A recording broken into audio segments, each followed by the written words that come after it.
Everything from overlanding in your stock rig to full-on LS-powered 2 buggies on stickies. This is the Total Offroad Podcast. I'm your host, Steve. And I'm Ian, and we're here on episode 32. You know what's funny about that? Yes, sir. Somebody sent us a message the other day, and I don't remember who it was, and they were like, episode 31 was good. And I'm like, 31? Oh, shit, yeah, we are up to 31. I was like, well, look at that. Yeah, I was 31. impressed by that. Mm-hmm. 31 weeks. Every time I go to edit the audio and stuff, I'm like, what episode is this again? We in 35? No. 20? No. Getting too many of them. I don't have that many fingers and toes, so I can't. No, yeah, it's getting up there. It is. It's getting old season. One of these days, it's going to be like 50. What if we had a hundo? Unless you stop. Well, we'll be there. We'll be there. Might not. We'll probably still talk about, we got to go wheeling one of these times. You know, people be angry if we do stop. Yeah. That's the thing. Whatever. Like, you'd have to change your Instagram. It's not like I'd be posting anything anyway. That's a true story. So, you know what's kind of sad? I posted a video on Instagram and you didn't even see it. I just want to make that clear. I was very busy this week. I don't care. I do appreciate you. I don't even want to say supporter. You're the number one shit talker of me not posting on Instagram. Yeah, I post on Instagram and you don't see it. Nah, fuck that guy. I think I posted like twice, to be honest with you. Oh, shit. High quality posts. Let's see here. Let me look on the old Instagram here and see what you've come up with. Oh, you know why I haven't been on Instagram? Because it does shit like this. Oh, so my Instagram is broken. Okay. Well, quit downloading so much pornography. Why you gotta call me out on the podcast? Everybody knows it's a fact. I probably wasn't even the first one to think it. Somebody was like, "Oh yeah, downloading all the porn." Damn it! And midget porn got get you that every virus. time. It always does. We all grew up in the forum days. It's a thing. Still waiting. Okay. Well, see the one with the plus in, or the play button, the triangle. That's a video of the shit box running. See the one with the triangle. You know what's depressing? It's a drunken triangle. You know what's sad and depressing right now? What? I'm not going to get a Snapchat on Tuesday or Wednesday from this guy over here of him laughing at the podcast. Oh, no, he'll laugh at it. He will, but he probably won't send me because he was already here. Nah, he'll still laugh at it.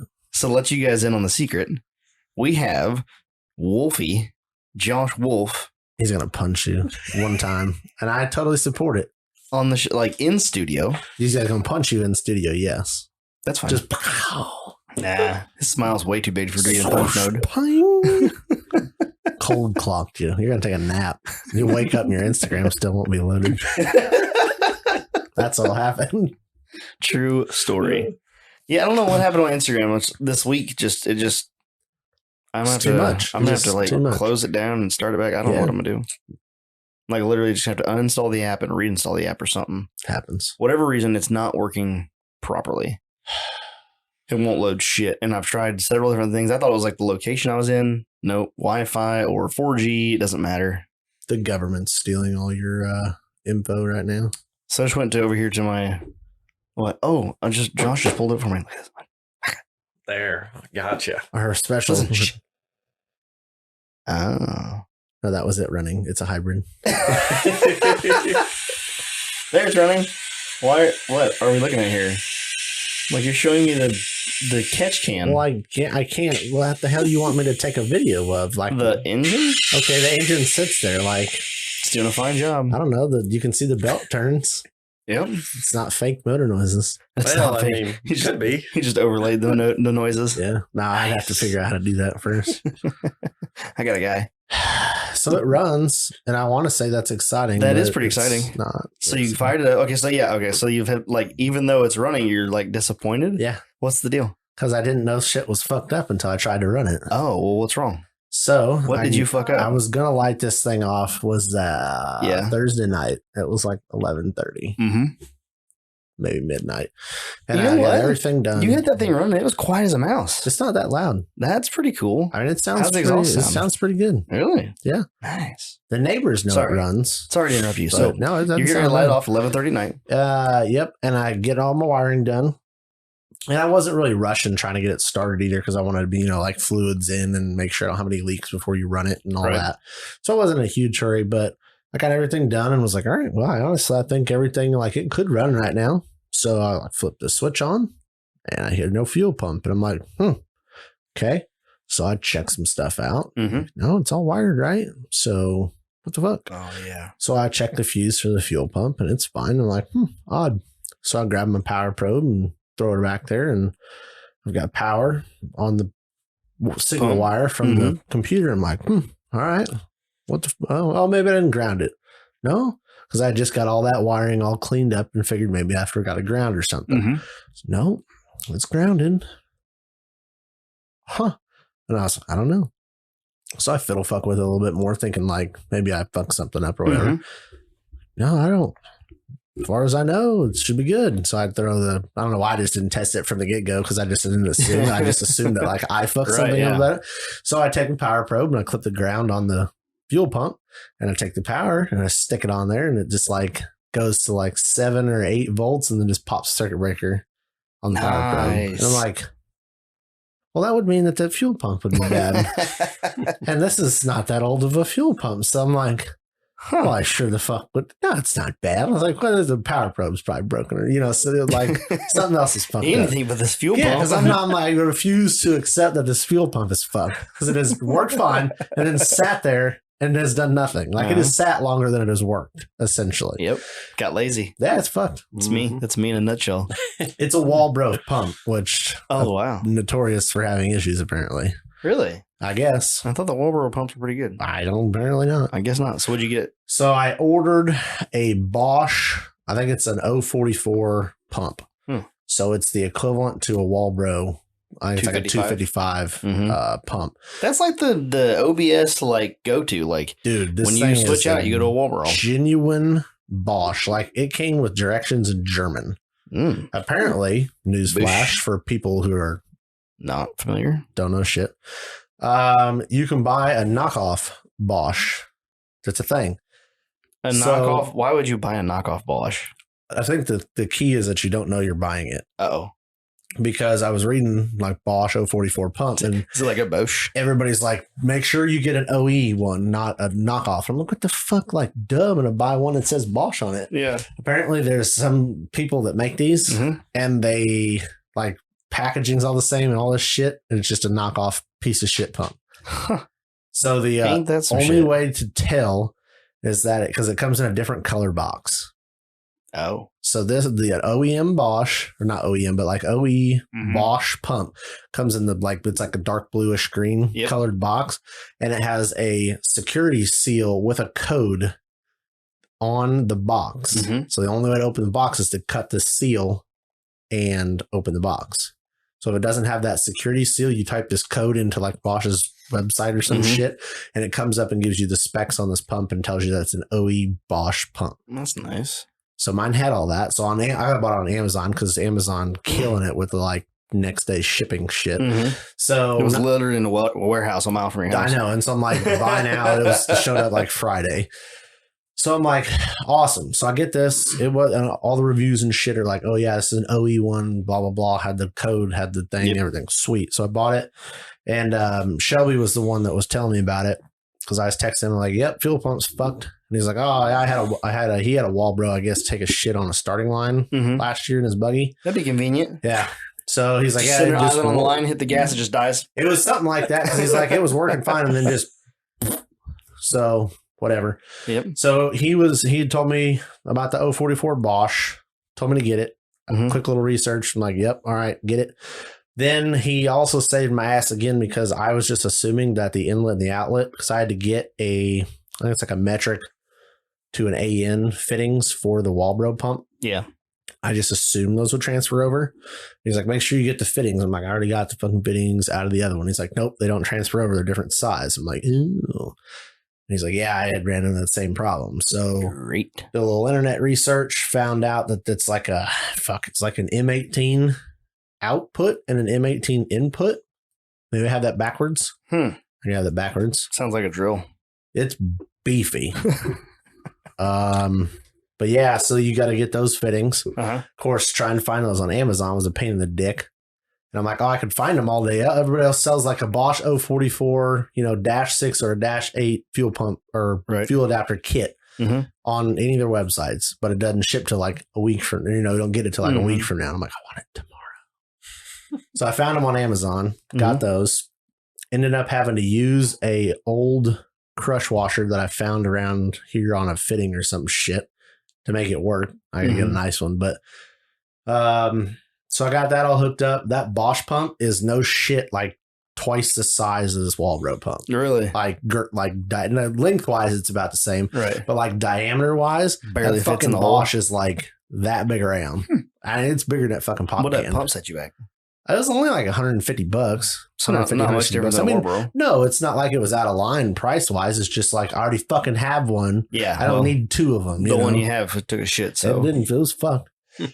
So it was Did you give her a good old hammering? I beat the shit out of it once I had confirmed that I was fucked, and I ordered the Bosch, so I beat the shit out of it with a hammer, and then it clicks now. It kind of goes like you can hold it and you can throw power to it. It's like, boom, and I'm like, hey, it's getting better. I think I can get that audio clip from Office Space. Yeah, Office Space. Fucking PC load letter piece of shit. If you haven't seen that movie, fuck you. Yeah, no shit. Yeah, you're missing out, seriously. But yeah, so fuck that. So that you know what I do if I hit the lottery? Buy 2 fuel pumps at the same time. Damn. But ding! I see what you did there. They make a kit that actually has somebody made a mount or something like that you can mount 2 of these Bosches, because I seen that. That's pretty dope. So it came with like 2 Bosch fuel pumps and like a big, nice like billet bracket. Is it called like Giggle Pump? Bro. That's called moving some fuel. You know what I mean? Like, could you imagine being in like a race car and be like, spare fuel pump, click? That'd be awesome. Pimp. Yeah, that would be, that'd be handy. I'm sure it's a thing out. Shelby's wishing he had that. Shelby ain't got no fucking dual fuel pump. Shelby probably doesn't have a rig right now. No, he does. Does he? Hasn't sold it yet? No. Right. It's probably, I mean, there's your shout out, bitch. Anything's for sale. I already gave him good kudos on the podcast because he saved my fitting ass. Yeah, well. Because I'm like, I already got these fittings, dude. The fitting on the Walbro pump would fit inside the fitting of the Bosch pump and still have room for fuel to flow. That's the problem. That's the reason it died, is the fitting was too small. Too restricted. Dude, it's quiet as fuck. I mean, you still hear like a little, but like that Walbro pump was nasty loud the whole time. Yep. Like right out of the box. Yep. And it's like, Jesus. Yeah. So that's done. So that was that problem. So is the Bosch pump the same as the Delphi? I honestly don't know. I don't either. I'm just curious if you knew. Okay. So that was that problem. Yep. Then, but wait, there's more. It took you 7 minutes to tell us about that problem. How many more problems you got? It took me like an hour to fucking deal with this. And then the mental abuse is still there. So then I finally got it started. That was fun. Nothing leaked. At the time, nothing leaked. Oh, at the time, nothing leaked. Oh, yeah. All right. So it runs. It runs pretty good. Doesn't miss or anything. The video sounds quiet. I forgot to bring my like code reader home from work to see if it had any misfires or anything like that. But I mean, it ran smooth and idled fine. So I did all that. Got that all done. What else did I do? Oh, but the problem is when it started, and I bled the shit out of my steering system. Like had it up off the jack stand, well, off the ground, and bled the steering back and forth, all the, you know, hydro stuff. I had done that probably a week or so before. I'd bled all the coolants and let everything sit, and any air is going to get popped out of that kind of a thing. So everything should have been fine steering wise. Yeah. The problem is it turned right. No, it turned left. Okay. That's just on its own. It just, you know, once you fire it up and it just turns left on its own. Nice. And it stays there. Oh. Yeah. And it wasn't the orbital. Well, I don't know. Oh. So what would cause that? The orbital. But if you turn the orbital. Oh, you couldn't turn it. Why not? It was like max pressure left. Oh, and you just couldn't turn the steering wheel either? Oh, that's odd. Right? So you got something hooked up backwards? One would have thought. Okay. I quadruple checked that like 84 fucking times. I had my wife come out and check it. Nothing. I'm talking to Chris back and forth, and I'm like, literally, this line goes from this port to here, here to here, here to here. We're looking at some diagrams and like the port plumbing on this trail gear pump or trail gear orbital valve. Yep. Nothing. So as far as I know, the only thing that's going to tell it to turn left or right is the orbital valve. Nothing. Yeah. Everything else is just pressure. But this is my first time having Hydro Boost set up. So I'm like, does that? And me and Chris were talking. He's like, Dude, it should just be pressure in and pressure out. So that should just... So you hit the brakes and turned right? No. You didn't, if that would have worked, fuck, we can work with that, you know? I can brake and right. We can do that's a combo. I mean, at least now you can go to a NASCAR race. Yeah. There you go. Always go we can go to the left. We can Ricky Bobby the shit out of it. So I don't know. So I pulled the orbital off, pulled it apart, and like, I don't know. Looks fine. Didn't see any issues with it. The hell? The only issue I've got so far is that it says trail gear on it. Yeah, that sucks. That's weird. So like, So I'm not convinced that so that's you got trouble. fucked, Yeah, you but got I'm trouble. going to buy a new one and just see. I'm done. Is it not just a Charlene pump? It should be, but I don't know if this is some cheap Chinesian shit because it's trail gear, which is what they're known for. So like, if you need some entertainment, Google trail gear orbital valve. Oh, bro, it gets bad quick. Yeah. Oh. Well, if you work for trail gear, it does. but you know, or if you don't want to trail your stuff. Yeah, that's too bad. So I don't know. It's like their in-house shit's nice, right? Like my hoops on the back of my Jeep are trail gear. The shock hoops? Oh, this is steel. Yeah. Yeah. Okay. I was gonna say it's hard to fuck up steel though. Well, I don't know. Maybe it came from China. Yeah. Well, so I mean, they somewhat know how to make when steel. When they break in half, don't be surprised. Mm-hmm. But I've had so many issues with my trail gear pump that I'm very like, oh, it's trail gear, it's fucked. Yep. The internet agrees with me. I'll be damned. But I see literally nothing. Do you know the name? That. Do you know the name of the other company that's like a competitor for PSC? How? Is it How? Mm-hmm. I was thinking it was How. I couldn't remember. I knew it started with an H. Yeah. Do you know much about them? I've looked them up. Yeah. I mean, 6 of one, half dozen the other. I just remember watching a video of a guy that lived out in Sand Hollow area building his buggy, and he said he had a PSC pump, and then that just didn't work out. He went through a couple of them, and then got a How pump, and said it was the end all be all. So I've been doing some research on these pumps and valves and stuff here after this issue, trying to come up with something that causes this other than having something plumbed wrong or the valve be fucked. I have seen, or I have not done it. I've read it where people are like, oh yeah, the valve just gets fucked in a port or something, and the valve gets turned wrong or something, and it just pressure left. Because literally that's all it is. It's pressure in and it dumps the return. So it just you turn left, it goes pressure left. You turn right, it goes pressure right. It's very simple. Yeah. But nothing else in the system should backfeed pressure to the left because it all has to go through that. So I don't know. I don't know what else it could be. I don't know what else would be.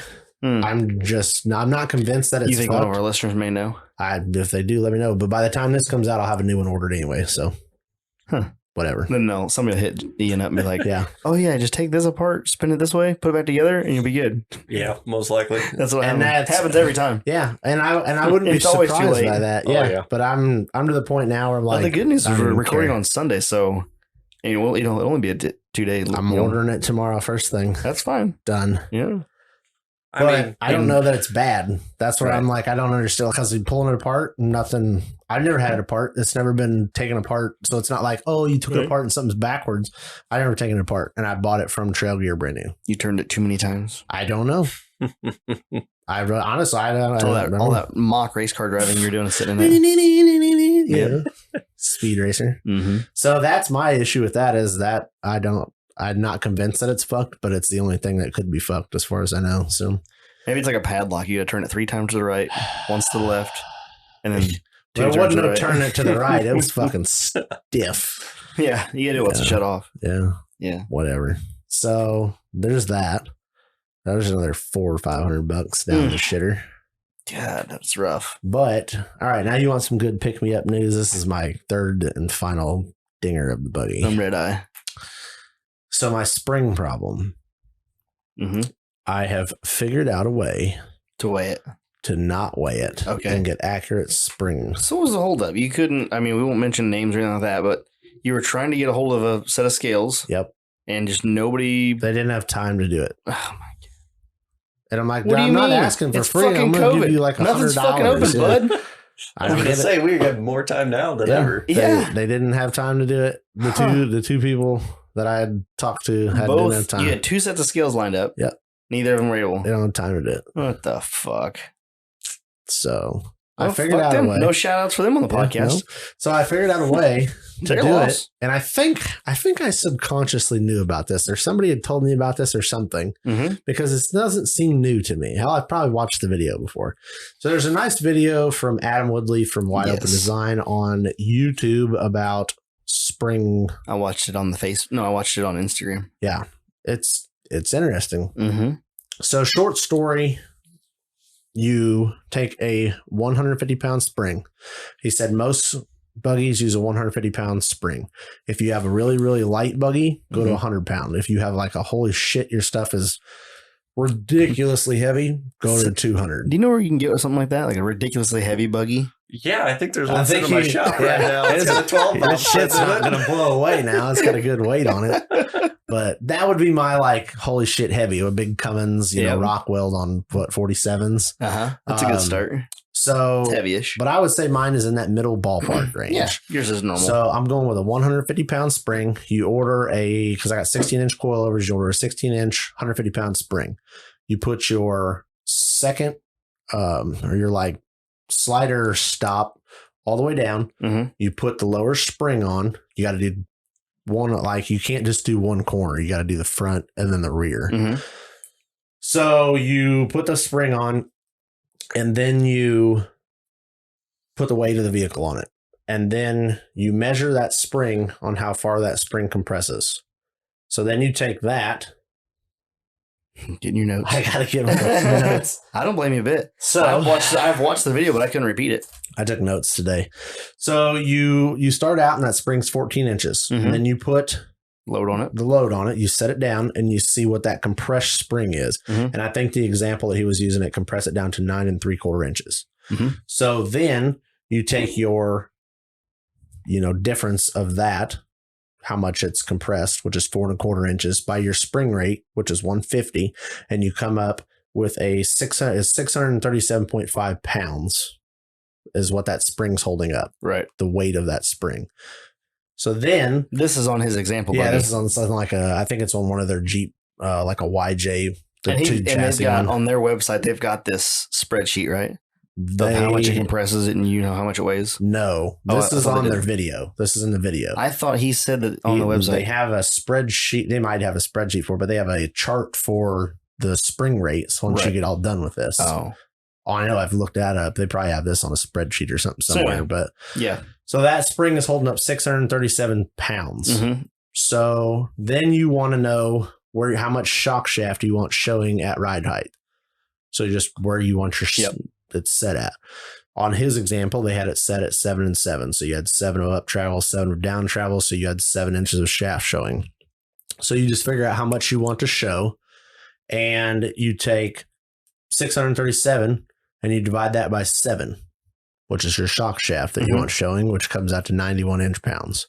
So then you go to their chart and you go with a 150-pound spring. You go across the chart to closest. I think you can come up with a 90. I think that's what he came up with from the chart. Yeah, you come up with a 90. 90 comes up with a 225-pound spring. So then you just need to order a 225-pound spring for your upper. You put the no, that'd be your lower. You want the heavier. No, no, you want the heavier spring on the bottom. Okay. So that way it runs into that rate up to the softer. Otherwise, you'll burn through that lower spring rate real fast. It won't be as effective. So then you set so then you order another spring, put your spring in, take and lift the whole weight of the vehicle off the springs, and you run your top collar down to set it at 0 preload on the springs. You want everything tight. And then you set it down. I think he had to adjust it like 1/4 inch. I think it was like 6 3/4 inches instead of 7. So he had to lift it back up and turn that top adjuster down like 1/4 inch or something like that. And then had it set right at 7 inches. There you go. So you're using the spring. So did you order your 150s yet? Yeah, it's on Monday. 100 pounds, whatever it is? Yeah, 150-pound springs. 150 pounds. Monday. Order it tomorrow. Yep. Yesterday. Podcast world yesterday, yes. So it's a royal bitch. So yeah, I ordered my springs yesterday. Sure shipping. You did. I ordered them from Magnitude Performance. Tune in next week when Ian forgets to order springs. So okay, that might happen, but they are in the checkout, ready to go. I'll call you. I'll text you in the morning. So I'm gonna call them tomorrow. Chris and I have still yet to figure out your leaf spring dilemma. I think what I'm going to end up having to do is buy a set of Rusty springs just because of their, it's been built around that spring. Yep. Specifically. And he and I have talked about several other ways to like fix the situation. The easiest would be just to call Rusty's. Unfortunately. The easiest is just to replace it with the spring that's already in there. Pull 2 springs out of the leaf pack, throw it back together with a grade 8 bolt, and send it. Like, that's the fast track. Then I got to call and find somebody that's going to build me a set of aluminum links. I know a guy. Do you, though? He's right here. Do you know a guy that talks the talk or walks the walk? Well, he's here today, so he's either going to punch you or he's going to say yes. So we can discuss this if you'd want. I get to talk all this shit today because he's actually in studio. Well, yeah. That's the fair way to do it. So how long until you're making aluminum links? Oh, well. A couple days. How long until you're on Julien's level? Oh, God. Ooh, man, that's a lot. Throwing under the pressure. bus. That's pressure right there. That's pressure right there. That's a lot of pressure. Well, maybe not ball mill, but at least make a nice looking links. Laser engraved. Fancy. That might be a minute. Yeah, that's going to be a little bit. Oh, okay. I think the new shop's going to have to be before the table, which sucks. Yeah. So what about links? Like just making me a set of just straight up regular aluminum links. As soon as Fastenal comes through with tap set for me, so I can do left hand and right hand. So they're actually built to where they're adjustable and you don't have to take them off every time. How long are you going to be able to make them? I got a 2-inch through hole, so however long. I mean, nice. I'm going to buy a 12-foot stock. I need 2 1/4 lowers. Oh, wow. I know. Man. Did I just completely ruin it? You just shed all over his stuff? We'll have to see. Okay. Have to see. Need a different chuck for that? No, the through hole in the actual machine, so the main gear. Can you just water that out a little bit? Can you lathe that out? fire the lathe up, just stick the head through. Yeah. I'm sure somebody has fucked it up in that way. I don't think it's productive, but I have plenty of people I can go to take care of a bigger link if I can't fit it. Yeah. But we started doing all the main wiring for the mill and lathe setup about 4 days ago, actually. Nice. I'm waiting on one more disconnect to come in. Nice. You don't need to shut it off. I don't know if I'm going to do aluminum links this go around or not because of my time restraints and financially just like trying to take that load on. I may end up just doing DOM real quick. Well, here's my kicker. For this round. That's what I've done so far because the way I look at it is steel is cheap relatively. When you look at it though, like when you look at aluminum versus steel, it's like if you're gonna build it, if you ever want to go aluminum, just spend the extra dough and get the aluminum. But right now, if I want to maybe I want to change my wheelbase just a little bit or something, I can buy an insert and cut off a chunk of steel for like $24. Right. Another one like my sway bar, I wanted to get I got that all cut down the other day for my link for my sway bar. And I want to make sure that works and dialed in right and everything before I go order an aluminum, custom length aluminum link for my sway bar. I've got to get, but it also came with a kit, so I didn't know that. I mean, I guess I bought it, but I've got to get lower links made because I'm not going to use the high clearance links that were in there. And I need to get bungs that'll fit the Rusty's Johnny joints that are in there because those are still good. And then I got to do an upper. Literally, the biggest thing that's holding me up right now is gears in the front axle. What does that? I mean, what does this mean? Like, can we not? I don't know how to do them. I just don't know how to do them. Just pay somebody. Yeah. Well, it's like $600. Oh boy, I know. To put a fucking set of gears in a Dana 44. That's why you run a 14 bolt and you can do it with your eyes closed. It's fucking stupid. Mike said he thinks he's fairly proficient at it. So I may just see if I can't drop them off. But with the Rona, excuse me, with the Rona going on, Mike is kind of being just drop them off to him. It's a good excuse for you not to have to sit there and wait for him. I'm just gonna make him come over here and do it. That's fun. As soon as you get that bouquet out of my way. Well, there's a couple things. It runs now. Does not drive. No. Well, it goes left. It drives left. Fuck. Hey, I just thought of something that'll make you laugh. Okay. So I'm listening. I talked to Chris and he's like, "You need to pull that pump off and see if there's anything." And I was like, "I don't want to." Yeah. I was like, "But I feel like I'm obligated to at least pull it apart before I just go buy another one and go, all right, well, I didn't see anything." And I honestly didn't see. There's a little bit of scoring and stuff inside there, but nothing. So I don't know. I don't know if I missed something in there or if it's just I don't know. Right. But anyway, so my biggest holdup with pulling this orbital valve off is I have pipe caps, 37 degree, hydraulic pipe caps. I feel like I've heard this story for the orbital, but I couldn't find anyway. Were plugs. They in the truck? No. Okay. I couldn't find plugs for the hoses. So my problem was the steering system's full of oil. Yeah. And I'm like, fuck, I could pull the orbital off and cap the orbital, but I can't plug the hoses. I know I have pipe plugs here. They're like 37 degree flare. No, I have caps. I just couldn't find plug for the hose. Yeah, okay. So, fuck, I only need 2 because I don't need one for the steering hoses because as long as some dumbass doesn't turn the tire, which we can get to that if you want to, but as long as nobody doesn't turn the tire, it's not going to blow any oil out of those hoses. Yeah. So I just need one for the pressure and the return line on things. So it narrows it down to 2. So I'm wandering around trying to find something to use as this. I found an adapter. I MacGyvered a hose barb and an adapter and then just shoved a bolt with some pipe dope on it or like some pipe tape on it in the one hose. Because I found it was a pipe 37 degree flare fitting to pipe thread and then found a pipe hose bar bung and then just stuck a piece of hose on it. Okay, this is great. So that one worked. That worked. Got that good? Couldn't find another one to save my ass, right?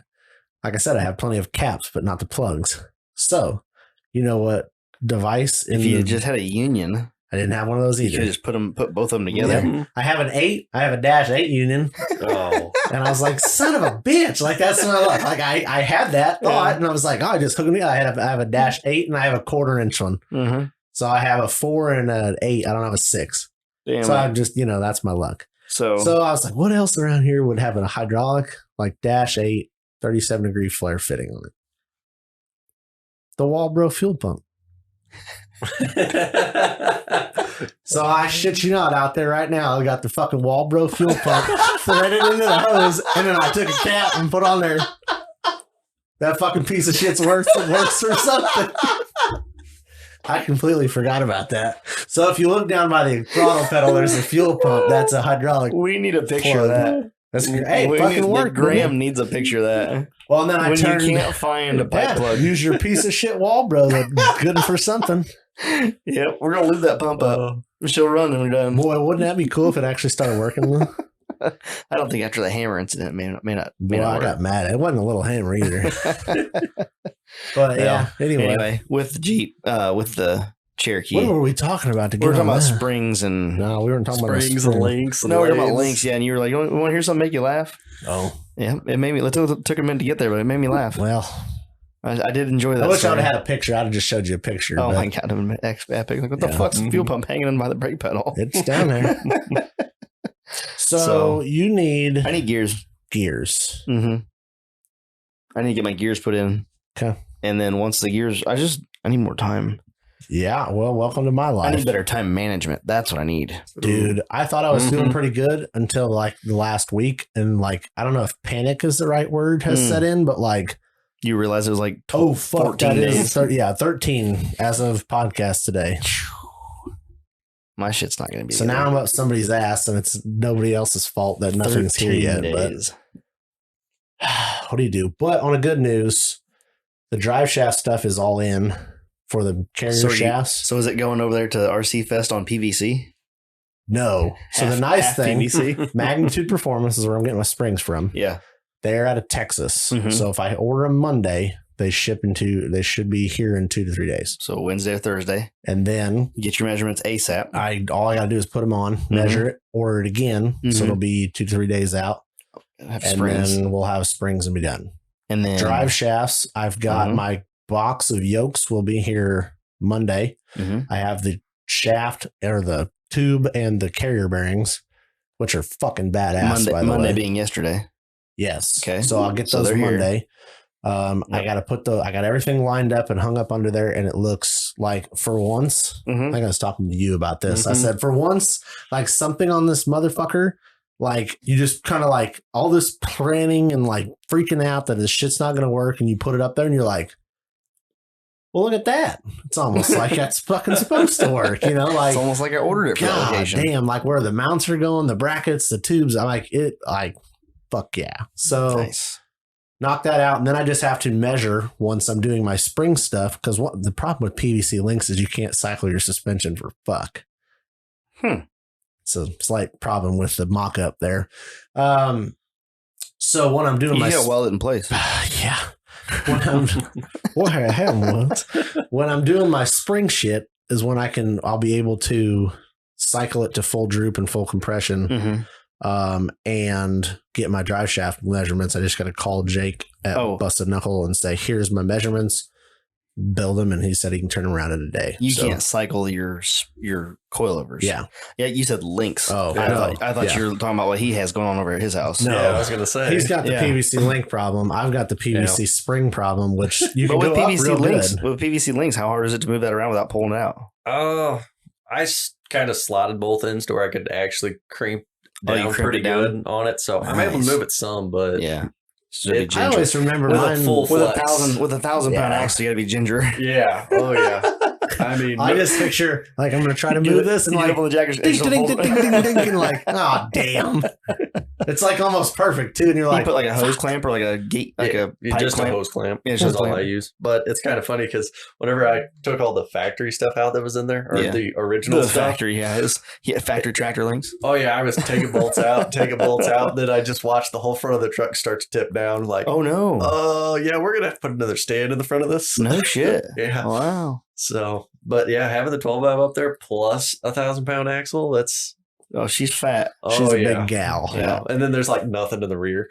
Yeah. Just a little bit of tube work. You should have seen it. We were over at Flat Nasty with that thing, and we're going down. I don't recall which trail it was, but it was a double black diamond, I believe. And we get to this one pass that you're supposed to be coming up, I believe. Maybe it wasn't down on that. But anyway, we get to this pass, and we're trying to figure out how to get everybody down it. And Matt goes off the edge of it, and all that weight up front. That thing goes off the edge, man. In the back end, the shocks just go dunk and just completely top out, and you just see the tires just sliding on the rocks. Like as he's like creeping out, the tires are just locked up, and the front tires are rolling slowly. But it was like probably a 30-inch drop off ledge. But like you drop off the ledge, and then from there it was probably a 30-degree hill, 30 or 40-degree hill going down. Like it was steep, it was sketch. He's that was when we wanted to have that winch that you're picking up today. Yeah. Because if he'd had a suck down winch, he could have easily pulled 500 pounds back to the back end just by getting that thing by not having it top out, because it had 18-inch coilovers on it. Yeah. Yeah. What size winch is he putting it? He's putting his 9,500 back there. Okay, so he's not going like a suck down winch, like a 1,000 It's a full on winch, but the way I think that Josh is going to mount it, I think it's going to be on an angle, right? Yeah. So the fair lead will be angled at a 45-degree angle towards the ground. So then we can pull it straight out to an obstacle if we need to pull something to get him backwards. Yep. Or we can go straight down off the fair lead straight to the bottom. Well, that's the nice thing that I ended up with. I don't think it has synthetic on it yet. He said he was pulling the cable off of it. He pulled the cable off of it. So it should be just a bare winch. So whatever he wants to put on it. We'll probably get him hooked up with a crawler rope before we get all put back together. I'm pretty sure you want to go to synthetic on the back. I laughed because I brought that winch of mine was down there for you with that steel cable on. It was kind of comical because I just pulled that off the other day, and I'm like, well, I could have done this like a year ago. A lot of people would have been happy about that, but it's in the dumpster now. Yep. But that's how mine came out, was the same kind of way of, I don't think it's flat mounted, but the departure angle and everything with the rear of the chassis is so close that it won't have to wrap real far to go to the back. I just want like a D-ring on there for the same kind of I think Matt's is going to it'll almost go straight down off the fair lead, won't it? To the back axle. Almost vertically down. Is he having you hook up the rear steer or getting that mounted? No, not that I know of. Okay, I mean, the list has slowly been getting longer and longer. It went from front suspension to front suspension, rear suspension. I don't know what you're going to have in it, but he and I were discussing price yesterday when he stopped by the show, and he told me what he thought that he was going to have to write that check for, and about twice what we originally thought. That's how she works.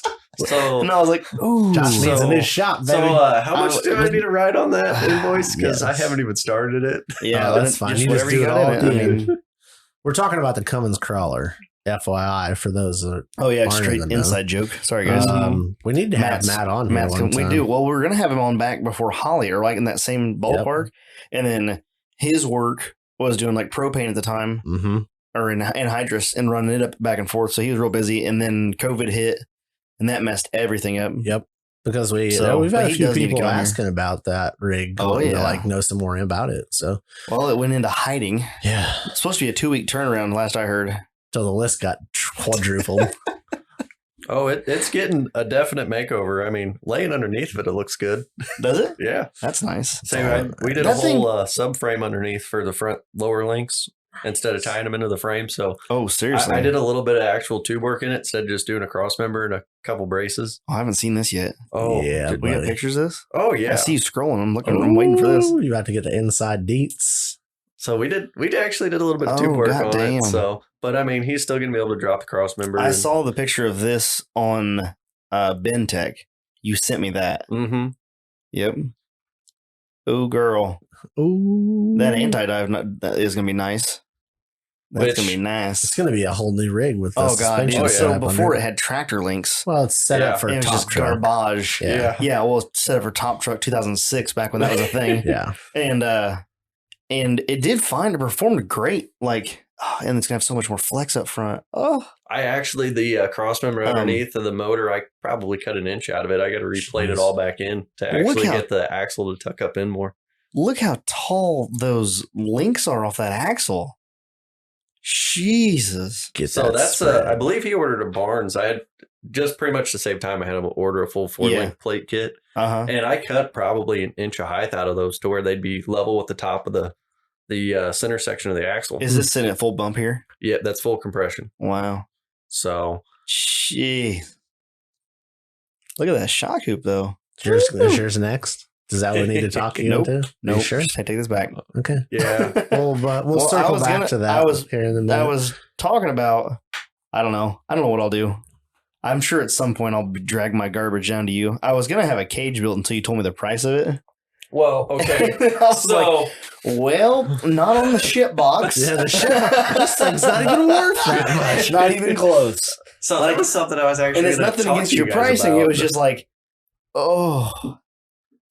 So it was a hard pill to swallow. Hold on, we want to get this out there. It was not the pricing was bad. It was just I don't want to spend that much on the shit box. Yeah, because it's just a shit box. Because I thought it was a pretty good price for the cat. The roof is literally caved in on it.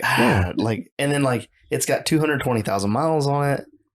I'll have him build a full cage. We'll cut the roof off. Have Josh build a full cage in it. Take it on trail one time and the transmission shits, and then you're like, well, I'm fucking married to this thing now.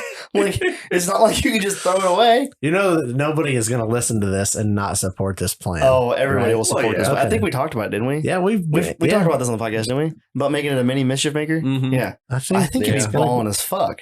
Oh, you just got to write him one check. That's it. One whole check. If it was me, I'd get some portal axles and some coilovers. No, I was going to do JK axles. I want to keep it classy. Not classy. I just want to keep it very streetable. Very streetable. That's the word I'm looking for. So I was thinking JK axles, because I'm not going big. 35-inch tires. I'm going to have to cut some sheet metal, which, hey, lost a flare today. So let's get start on that. Just keep driving it. You'll eventually be there. Yeah, we'll have all the shit pulled off. I figure by the time we cut the roof off it, you put a cage in it to regain the structure ability. Then I'll cut out the outer wheel wells and make room for the 35s. We'll keep it low slung. We'll do a 4-link up front, obviously, or not 4-link. We'll do a 3-link. 3-link up front, and then change the 3-link out back and make it more of a long travel. Two things. Arms.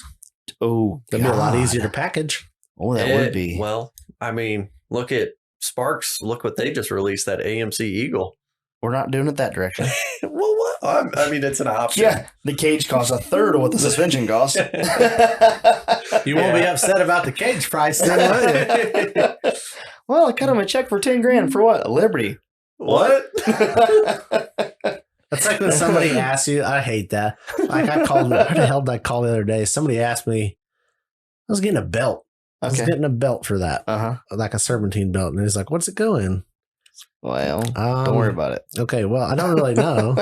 What year's the engine? No, I just need to be honest with you. I really don't remember. What year's the vehicle?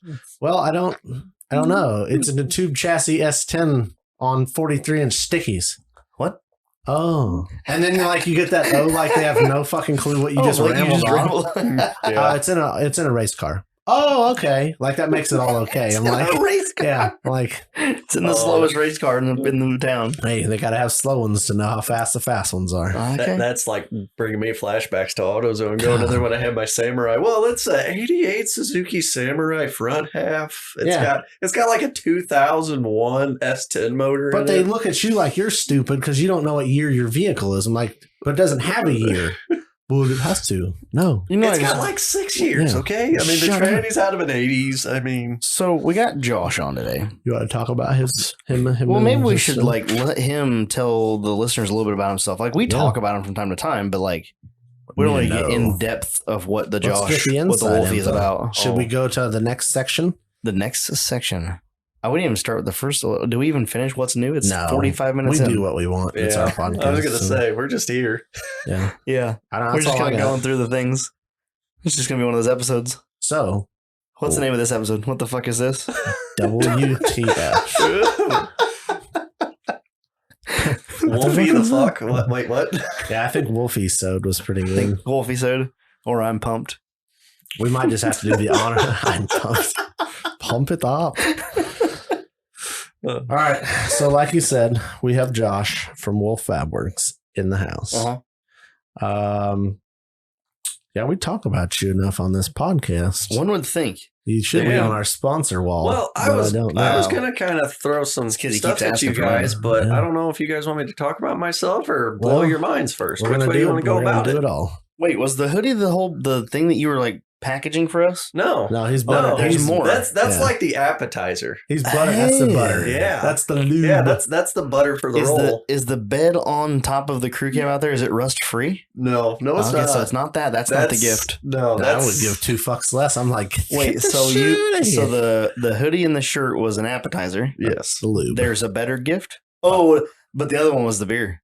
No, well, that's part of the appetizer too. Oh God! When was the last time? No. We're going to go with dessert. That's going to be the dessert. Oh, damn! So, the question is, do I make you guys sit and wait for the actual the main course of the surprise? We want people to stay to the end. Oh, okay. All right. So here's what I want to do. Let's get back to learn about Josh. I want to know how you got started. Yes. Where you got started. Like we said, you're running Wolff Fab Works out of Brighton, Illinois, which is just north of St. Louis. For those map challenged folks, it's like 45 minutes north of St. Louis. You did my chassis, which we don't need to discuss on how we got involved in that project together because that was not good.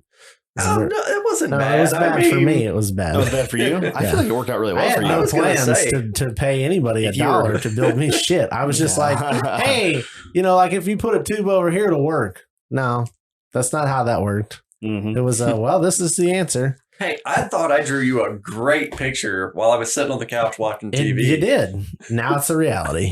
It just took my checkbook to make a reality. Oh, yeah. I don't know. I'm excited about it. But look at it, though. So you've got my chassis on the works or done. You're working on the Cummins crawler. I know you've done a couple other full chassis builds as far as I don't know, what was the Ultra?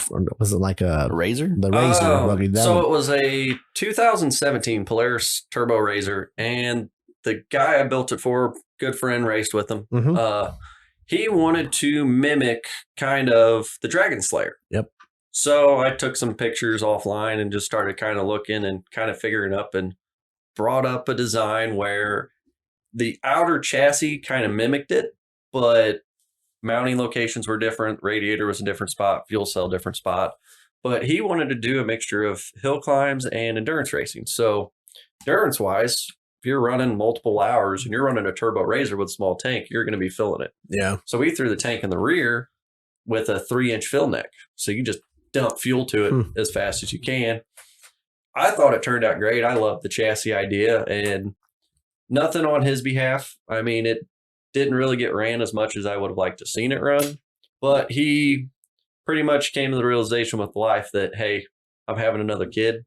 I need a house. Yep. So he put it up for sale, and it's been a little reworked by the kid who has it now, and it's pretty much a hill killer. It's got the fuel tank moved from the back of the chassis up underneath the dash, and the back half's cut off, but it still has that Ultra 4 car look to it. Well, speaking of that, little side tangent, down at Flat Nasty with the Razor buggies, that was the first time I had seen some Razor buggies like doing hill killing. I don't want to call that hill killing stuff, but I mean, it pretty much is.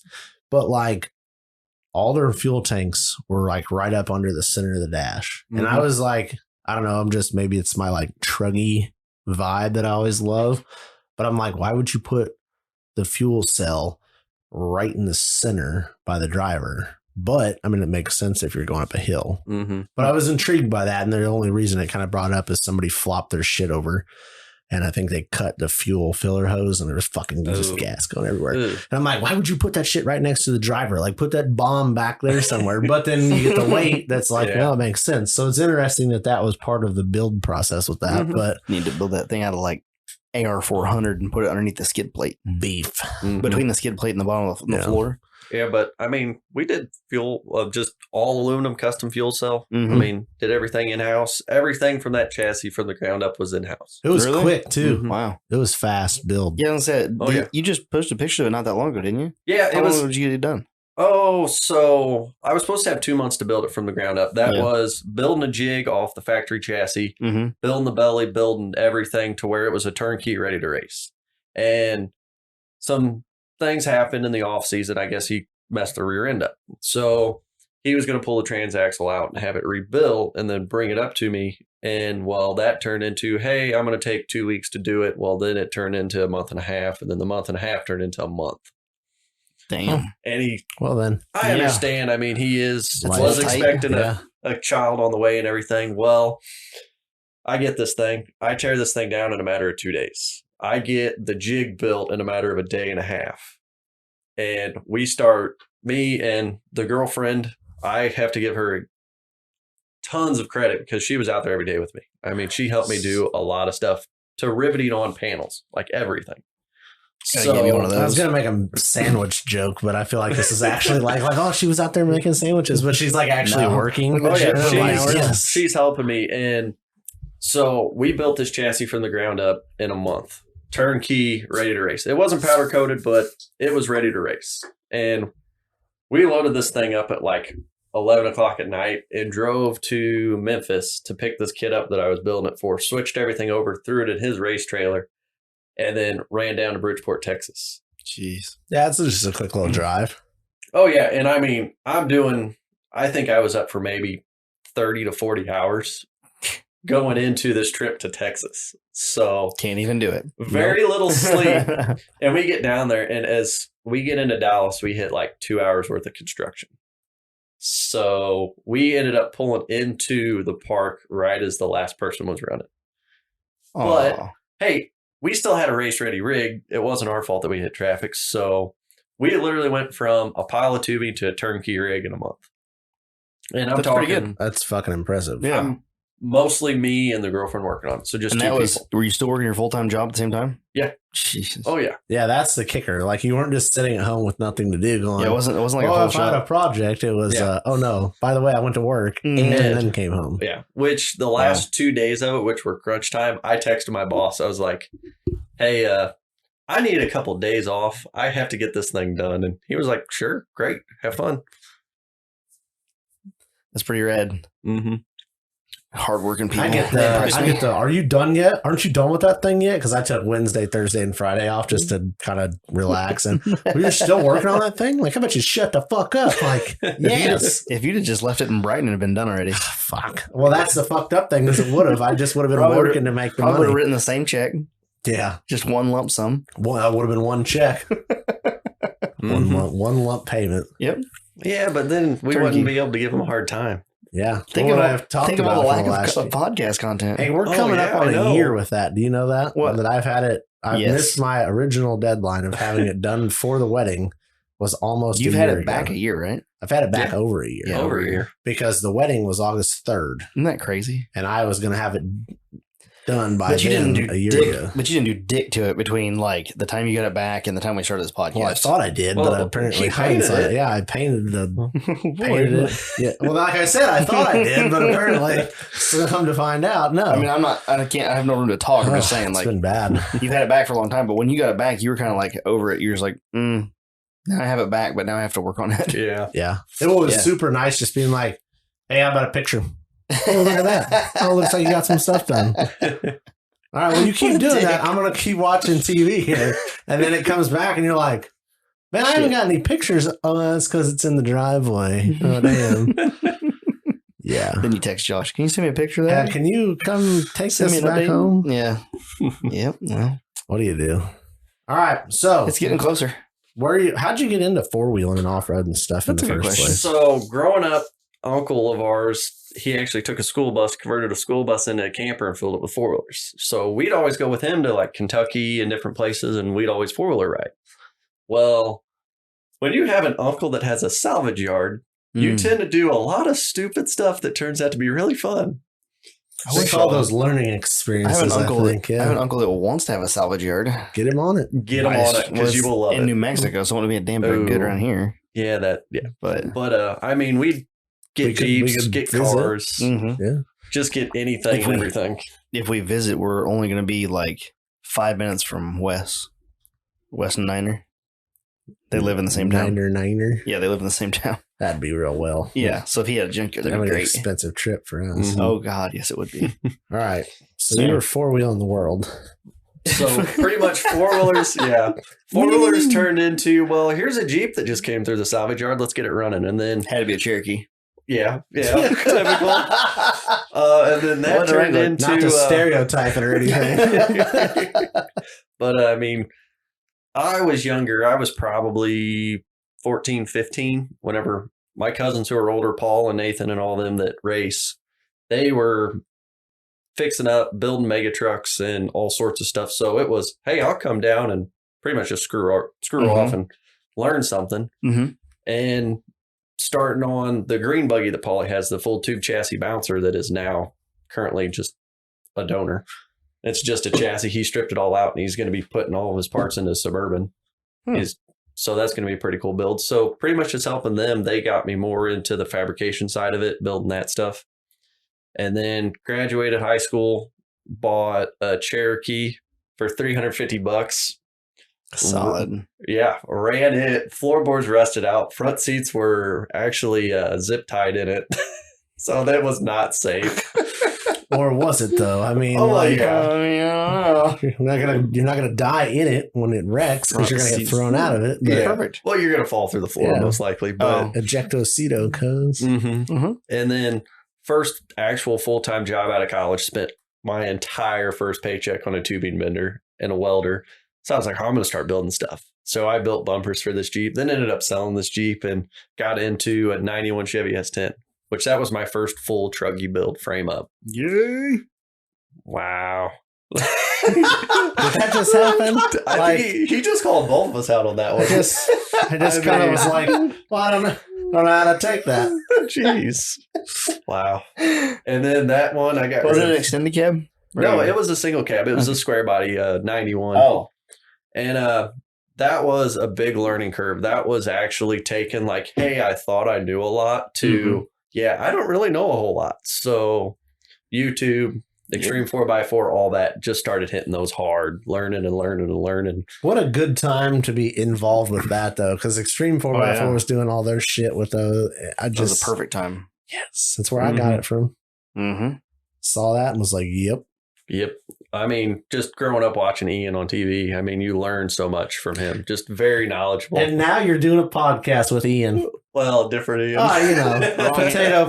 I'm just saying. Wrong Ian, similar hair. Yeah. I shortened mine up a little bit. Yeah. So, but just kept going with it. I mean, kept getting more, went into Fastenal one day and was picking up some stuff for tube work to work on my S10. And guy was like, what do you do? Told him. He's like, I got a 4-seat Razor. Can you build me a cage? Yeah. Brought it out, did a cage, and kept going. He told his buddies and other buddies, and I was like, I'm going to go buy me a side-by-side. I'm getting a little burnt out on this full size, always working on my truck. I want to be able to go ride. So bought a side-by-side, had it for 3 months, totaled it. Jesus. Bought it back, tube chassised it, then sold it, and then bought another one and just kept getting more and more and more into it. And now I am currently in the designing phase of what's going to be the Ultra 41 is what I'm going to call it. I'm going to take Ultra 41. Yep, a 1941 Chevy pickup. I want to turn into an Ultra 4 rig. Jesus. So I support these decisions. So. Well, Ian supports them because I'm putting money in his pocket for it. Yeah, let's see. Hold on. You're putting money in Magnitude Performance's bank account, Jake Berkey's bank account. Yeah, look at all the people you're helping. You're helping out all these other people. Well, yeah. I'm going to keep like a couple of bucks. But that's you're buying Ian's 6-liter 4L80 doubler setup. Yep. What parts of that are you planning on using? So the 6.0 for sure. Mm-hmm.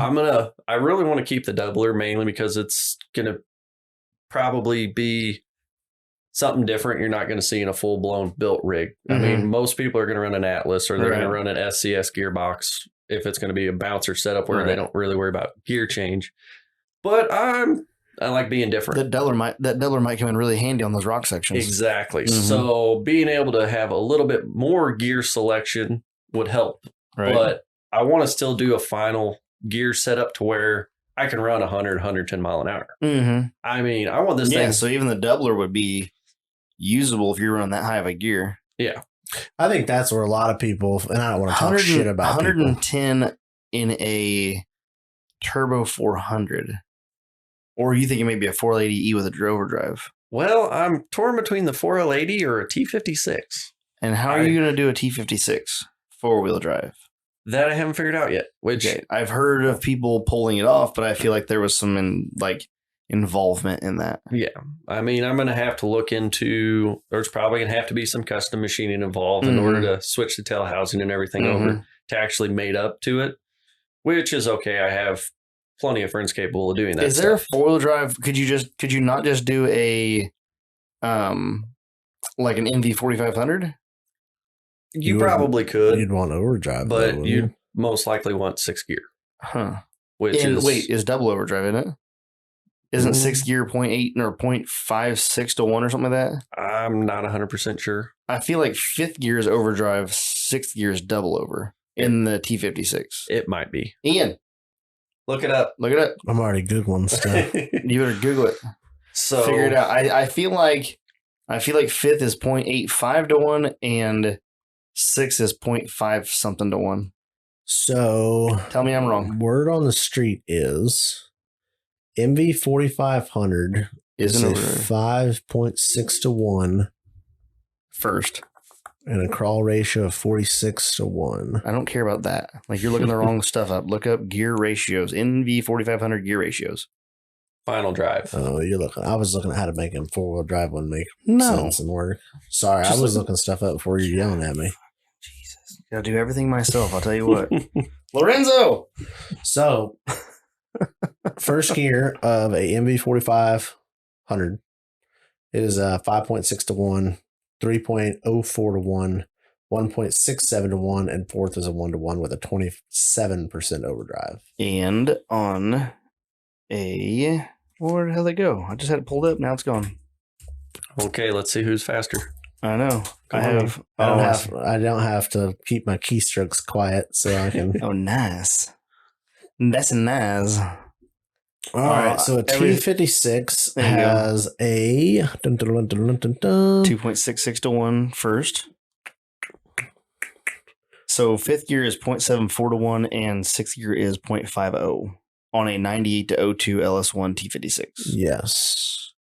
It looks to be similar on the LT T56s also.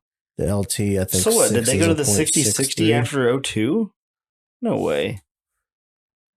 Somebody's shit's burning down. Oh boy.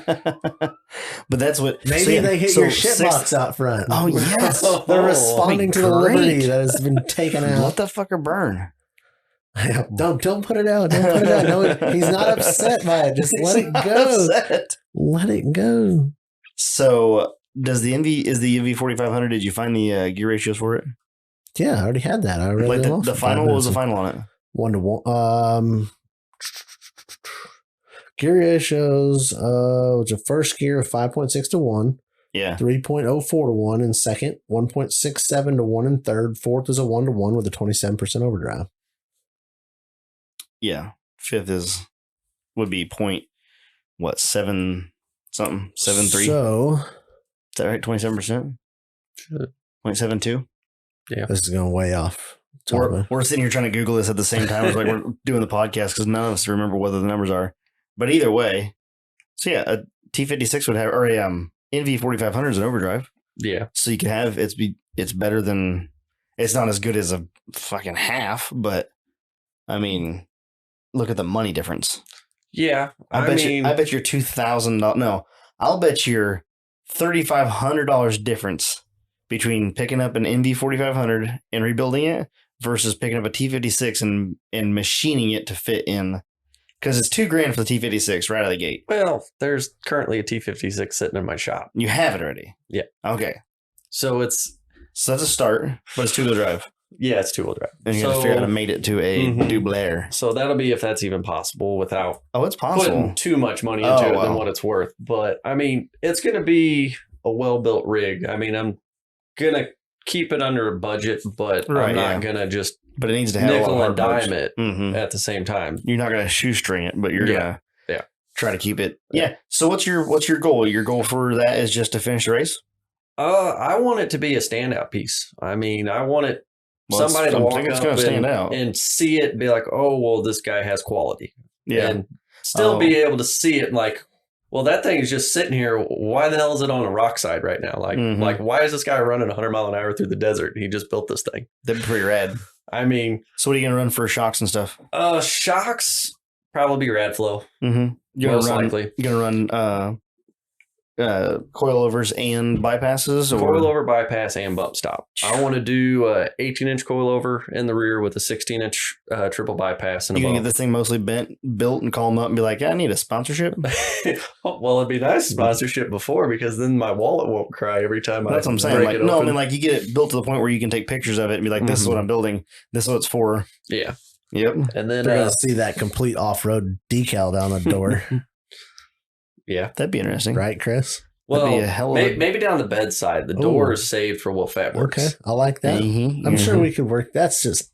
I feel like potato. I mean, if you're going to, like, what is it worth to advertise going to King of the Hammers? I don't know, Chris. You tell me.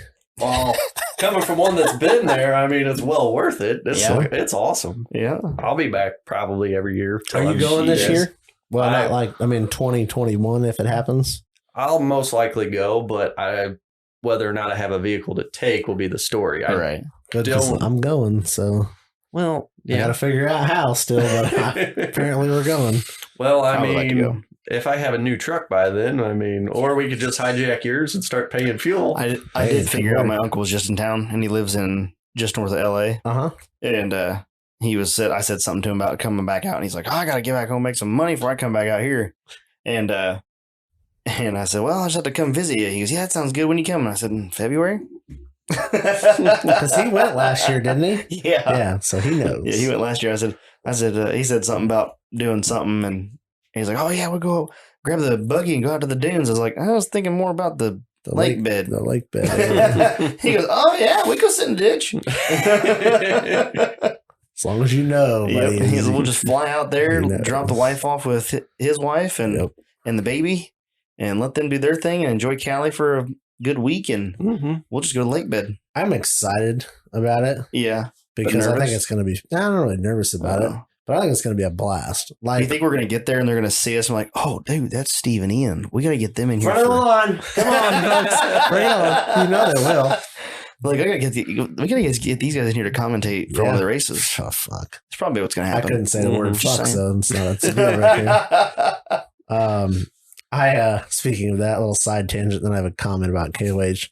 I read a post on a podcast group on Facebook that was talking about how to label your podcast explicit or not. Yeah. One person was commenting that they said the word boob. Oh boy. And they felt bad because they didn't label that podcast explicit, but they're like, that was the only, bad thing. And I'm like, well, fuck, that's bad. There's no way we could not be. Yeah. Boob. Oh no, fuck, but you're good. Oh, fuck, man. But so anyway, so I'm excited about KOH because one of my things for this year was I wanted to go to a bouncer event, an outlaw race or some kind of race event like that. And I've done that, and that was so different than I expected it to be in a good way that I'm excited to see what else is out. You know what I mean? Like, so. Yeah, it'd be interesting to see it in person versus like on a TV. Everybody telling you about it or on YouTube or try not to get killed in the night lights. That's all right. Be all right. I'm hoping so. So the 41 is going to be there this year. Yeah, we went complete side. Well, that's what he was telling. He's about to tell us that it was going to be there this year. Okay. No, I wish. I mean, if so, you already have the truck. I have the body. Yeah, front clip and bed sides. Nice. Picking up the motor today from Ian. Nice. I'm excited about that part. I have the tubing on site already. Next thing's going to be axles. Axles is where I'm kind of iffy on it. Yeah, where do you run? Like a 609? Well, if I was going to see where he was going to start, and then I was going to tell him which way to go from there. Oh, okay. If I go with bouncer wise, it'd be a 14 bolt setup. Well, yeah, of course. Well, then you're heavy, and you're pretty much going to beat the crap out of yourself going through the desert. So I was thinking, well, how about a 14 bolt rear and a high pinion 60 up front, which that's kind of your go-to and all around everything. I mean, crawling and whatnot. But if money isn't really an option, you'd be better off going with fabricated every day. And that's my question. Like, do you, what is the best option for that? What do I want to spend? Yeah, that's a better question. You tell us. Well, hold on, let me open the internet back. Like, I can get you a shopping cart going. And we get a shopping cart going. Oh, trust me, I've already done it because I have a shopping cart sitting at home right now that's $15,000 just for suspension components. I'll bet. Yeah, it wouldn't take long, would it? Oh, no, not at all. Nope. Crazy. So, I mean, a lot of it, I'm going to save a lot mainly because I'm doing everything in-house. I want to design my own trailing arms for the rear end of it. You want it to be a full Fab Works, Wolff Fab Works piece. And like pretty much anything that I can build, I'm going to build. So fuel cell, I'm excited. Like I have an image in my head of it just sitting like in the desert. Like I have an idea. So you already rendered it? Well, I got a buddy who used to be my neighbor, and he moved out to Arizona, and this kid can draw like no other. I mean, his pencil and pen work's phenomenal. I was like, hey, I need your help. I was like, I want to build a 1941 Chevy pickup into an Ultra 4 car. Well, he took it and he ran with it. Yeah. Well, he went and looked up Ultra the Desert Rat and stuff like that because they're already pre-built. Well, he did an independent suspension setup, and I want to do a solid axle setup. But check this thing out. I'm really interested to see what wheels are on. You haven't seen this? No, I haven't seen this. No, I only showed Ian and Chris this one. Yes. So Steve's new to this. Welcome to the party. Did an independent suspension setup. So drawing's great. The only thing I need to do is alter it to be a solid axle. I think it could look better than this. Oh, it's going to look pretty gnarly. I think it could look better than this even. This is cool. And he did a killer job on that drawing. But I think... once you actually... we get the tube work and everything in it, because it'll be I love that front end on those trucks. Oh, God, yes. I mean, I'm going to have rolled tube and everything to kind of... I'm going to take the factory fenders and cut them down to where it's kind of similar to that, but I still want almost like a flat top Jeep fender look to it. Yeah. And then the outer edge of the factory fender, I'll tube it out. Do you have a roller? Yeah. Oh, you do? Yep. Sinister Fab Work roller. Nice. I was going to go with the Hulk. Oh, Sinister Fab Works. Old Liberneste. Yep. Good old Dusty. Liberneste. He's got the actual liver nasty. Yours is like the liver nasty. His is like the liver nasty. You know, like it's all on how you say Mine definitely is the liver nasty. Nasty. Like that's sticky in a bad way. Yeah. She's stanky. It's getting stanky, dude, with the windows or with that door being open like it is. Leakage. All that rain we got, dude. I opened the door the next day. I was like, oh, God. Oh, yeah. It has that rained in car funk. Shitbox life. I left the windows down for 3 days probably, like trying to help dry it out. Nope. And then I went to go get it today, and apparently somewhere in the process of like up down windowing, I forgot to turn the key back, so the ignition was just left on. Did. I was like, oh, God damn it. Oh, damn. But with that Tack Life jump pack I got, 61% on the jump pack. Fired it right off. No battery whatsoever. Just fire right up. Well, your crew cab, you ran your crew cab off of that jump pack. But it had 100% battery at that time. Okay, all right. Now it has impressed. It had almost half power in the jump pack because I charged my phone 2 days in a row out on the job with it. Yep. Nice. From like 5% back up to 100% on both of those occasions. Battery technology has come a long way. Oh, dude, that thing's gnarly. Those new jump packs are so cool. Yeah, I still have the old Harbor Freight brand. Get rid of it. Oh, well. Is it a small one though? Or is it a big one? It's the big one? Yeah. Well, if it works, don't throw it away. No, those are terrible. They're like, if you open them up, there's like 3 of the big 6-volt like Rayovacs in them. The big ones? Yeah, like the big, you know what I'm talking about?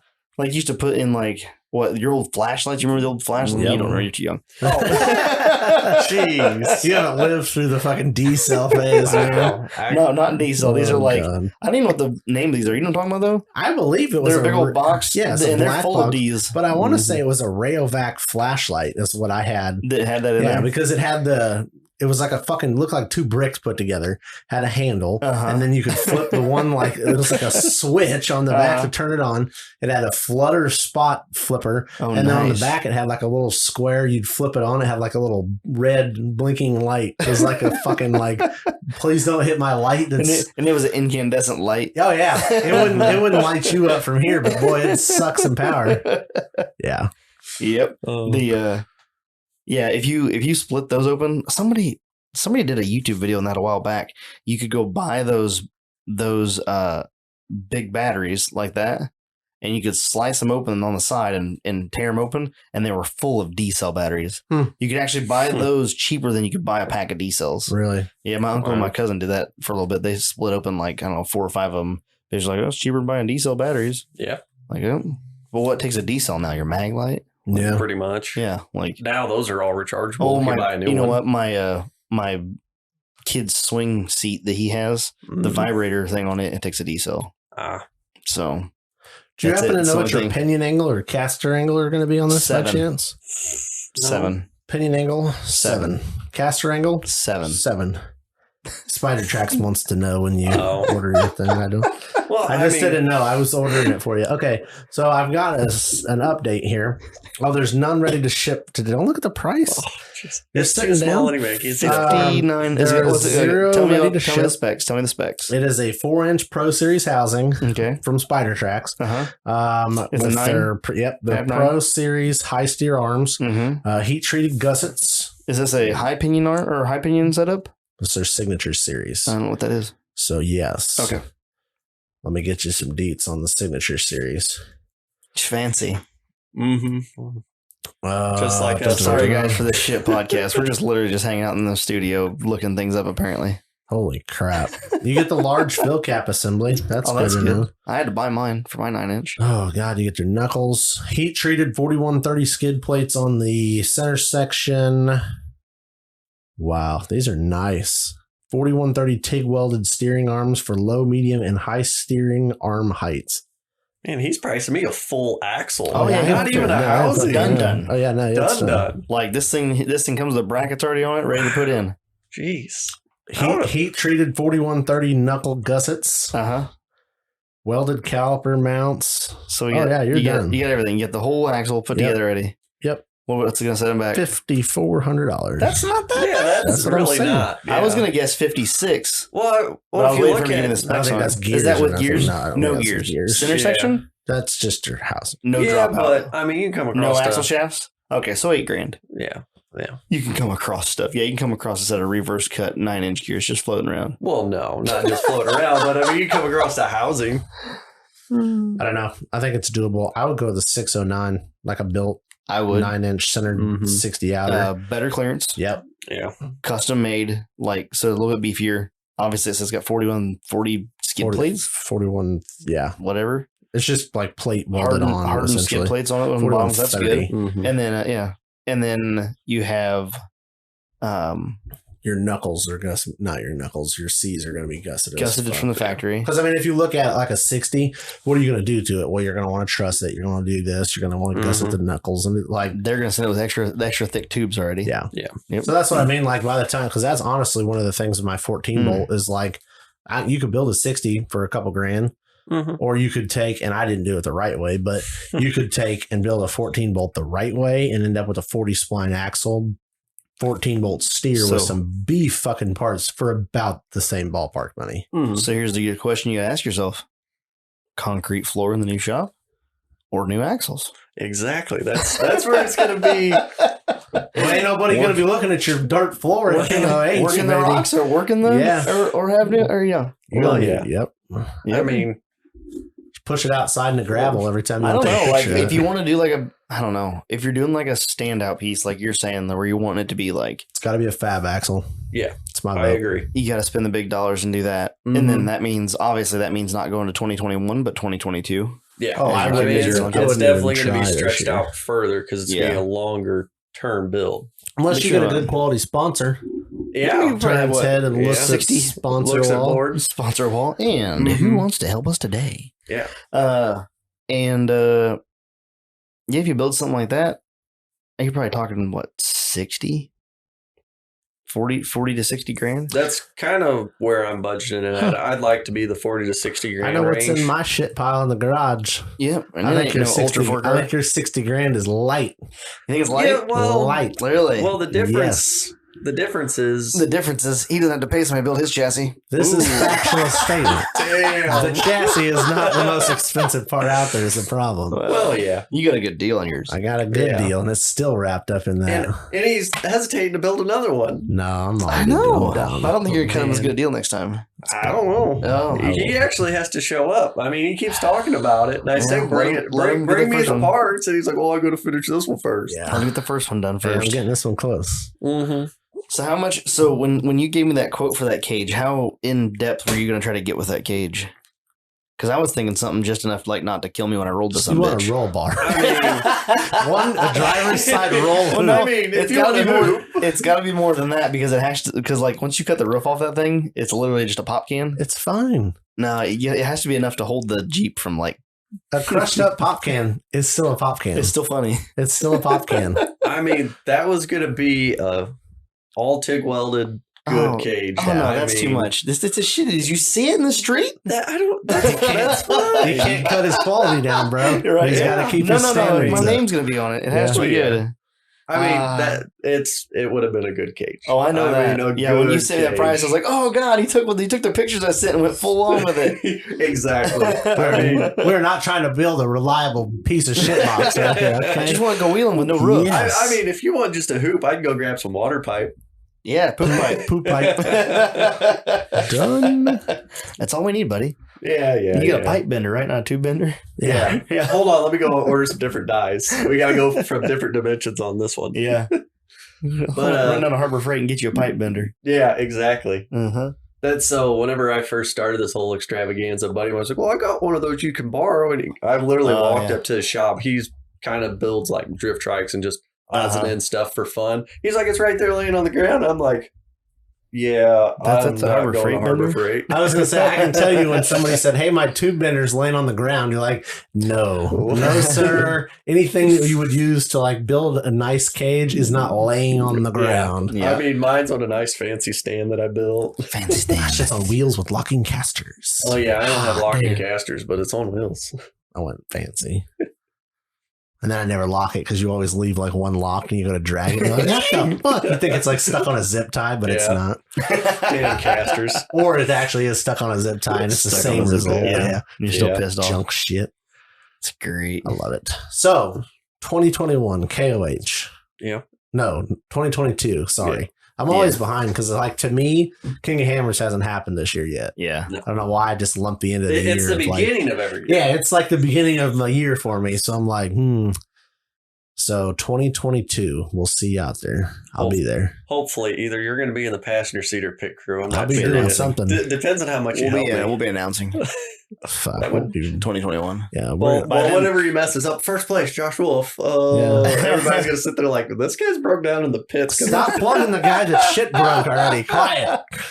I'll be up there. Ride or die. 2022. Yep. That's when we'll have our fucks under control. Yeah. Well, maybe. We'll see.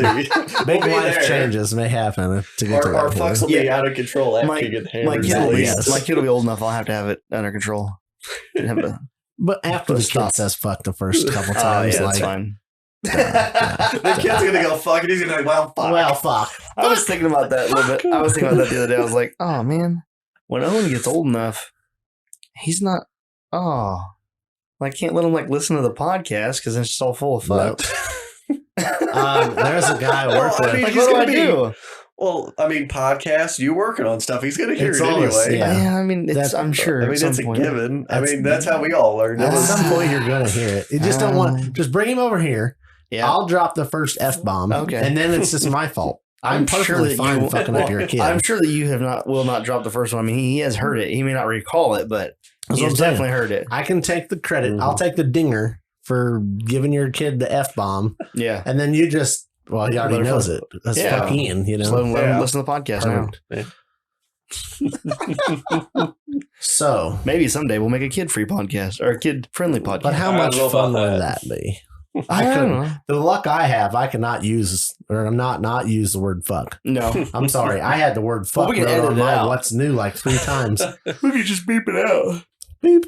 Yeah, but then our whole podcast is nothing but just one big beep. Beep. Well, let's come up with some like cool like noise. Well, they have technical issues. Yeah. Ian bouncing off the rev limiter, turning left. Oh, get the out of here. I actually don't know what I revved the shit out of that thing the other day. I don't know what it revved to because the tack wasn't hooked up. I had it pinned in the wrong spot on my Deutsch connector. So I don't know what it revved up to. I mean, I didn't like sit it there and like. Can we start this thing? No, it's got a fucking fuel pump as a plug in it. That's a steering hose. Fine. I feel like it should be, but it's a wall, bro. So we can't fire it up. I can't hear it. No. Well, I can pull up Instagram again. You can listen to it. But I can't hear it. Like, you didn't go back to the exhaust and let me hear it. Well, yeah. It's not bad. It's a lot quieter than an open header. Than you anticipated. Well, I would hope so. Oh, yeah. It's nice. if it's open header, I don't know if I'd want to sit in it for 8 hours a day. Yeah. I wish you would have H-piped it, but I'm still excited. It might get redone. You never know. So I learned a new way on how to do the H-pipes. Let's hear the info. So older guy I work with told me that if you take from the header all the way back to the tailpipe, just regular spray paint and do a line all the way down it. He says, as soon as that paint stops burning off, that's where you put it. Really? Mm-hmm. Huh. Yeah. I was like, I wonder if that actually works. For any crossover tubes. How long do you run it for the paint to burn off? Like, do you take it for a lap and then... Yeah. A heat cycle or two, I would assume. Really? Yeah. But yeah, he told me that, and I'm just sitting there in our break room down, like, what kind of paint do you use? Do you Rust-Oleum? How does this work? Does the color matter? Yeah. He's like, no, you just do a strip on it and let it run. I'm like, get the fuck out. The fucked up thing is there's probably some scientific factual shit that like back that up, but that like works. It's got to be it's got to be a thermal thing. Yeah. Like having the crossover past this thermal mark. Mm-hmm. If any of you guys have any information on that, I'd like you to message it to me. Yeah. I'd like to understand more about that. Yeah. Because I do enjoy the exhaust stuff. All the exhaust things. Look how clean this ceramic band is. It's because it's ceramic coated. No. Oh, that would have been cool. I actually gave Jordan a lot of shit about this band because the first day I had it, I turned it black. And I was like, this ceramic pro wristband blows. It's not ceramic coated. He was like, what? He's like, shut up, it was free. I'm like, but yes, it was. I've already got half the color worn off of it. But what else? What's next for Wolff Fab Works? There you go. I don't want to ask this question because I know where you're going to go with it. Well, we're working on getting the mill and lathe set up. I want to start being able to get into machining some parts. I mean, it's not going to be full CNC, but I'll be able to turn link bars, steering bars, stuff like that. And just if I need something small done myself, I mean, I'm able to take care of it. Yeah, basically keeping everything in-house instead of having to go to somebody else. Yeah. Yep. And about 2 months ago, I looked into getting a plasma table in. And thanks to COVID. Thanks, COVID. Yeah. I could not get a business loan for it. So that's on the back burner for now till some stuff gets kind of squared away with all this COVID stuff. But that's okay. I got plenty of resources for having material cut. It's pretty much, I'm just going to keep plugging away and getting as much stuff done as possible. I mean, I want to eventually get to where I'm everything in-house, paint, powder, all the way to pretty much having parts stocked. Which is dope. Mm-hmm. You literally drop off a blank check and then you come back and you get a vehicle that's just sitting there. Exactly. I did that. The chassis. No. And it was exciting. So I couldn't even. You don't take anything else but a check. Well, that's what I mean. Like I did that with a whole trailer full of parts and shit, and got like a rolling chassis, and was like, it was the coolest shit ever. Like It was almost a crack addiction, to be honest with you, because it was just like, oh, you just get to show up and it's like what you thought in your mind is like there. Yeah. What do you think your timeline is for being full-time Wolff Fab Works? Well, just a guess. I mean, it's not like a hard number. I was just curious if you People had like hold you to shit on this podcast. I'd love to be full-time within a year. Oh, yeah. Within a year? Within a year. Yeah. I would love to. Well, and after this podcast, your shit's going to blow up. So I just let you know that I hope so. Start. That'd be wonderful. Yeah. It's going to explode. Maybe you will bring me something else to build.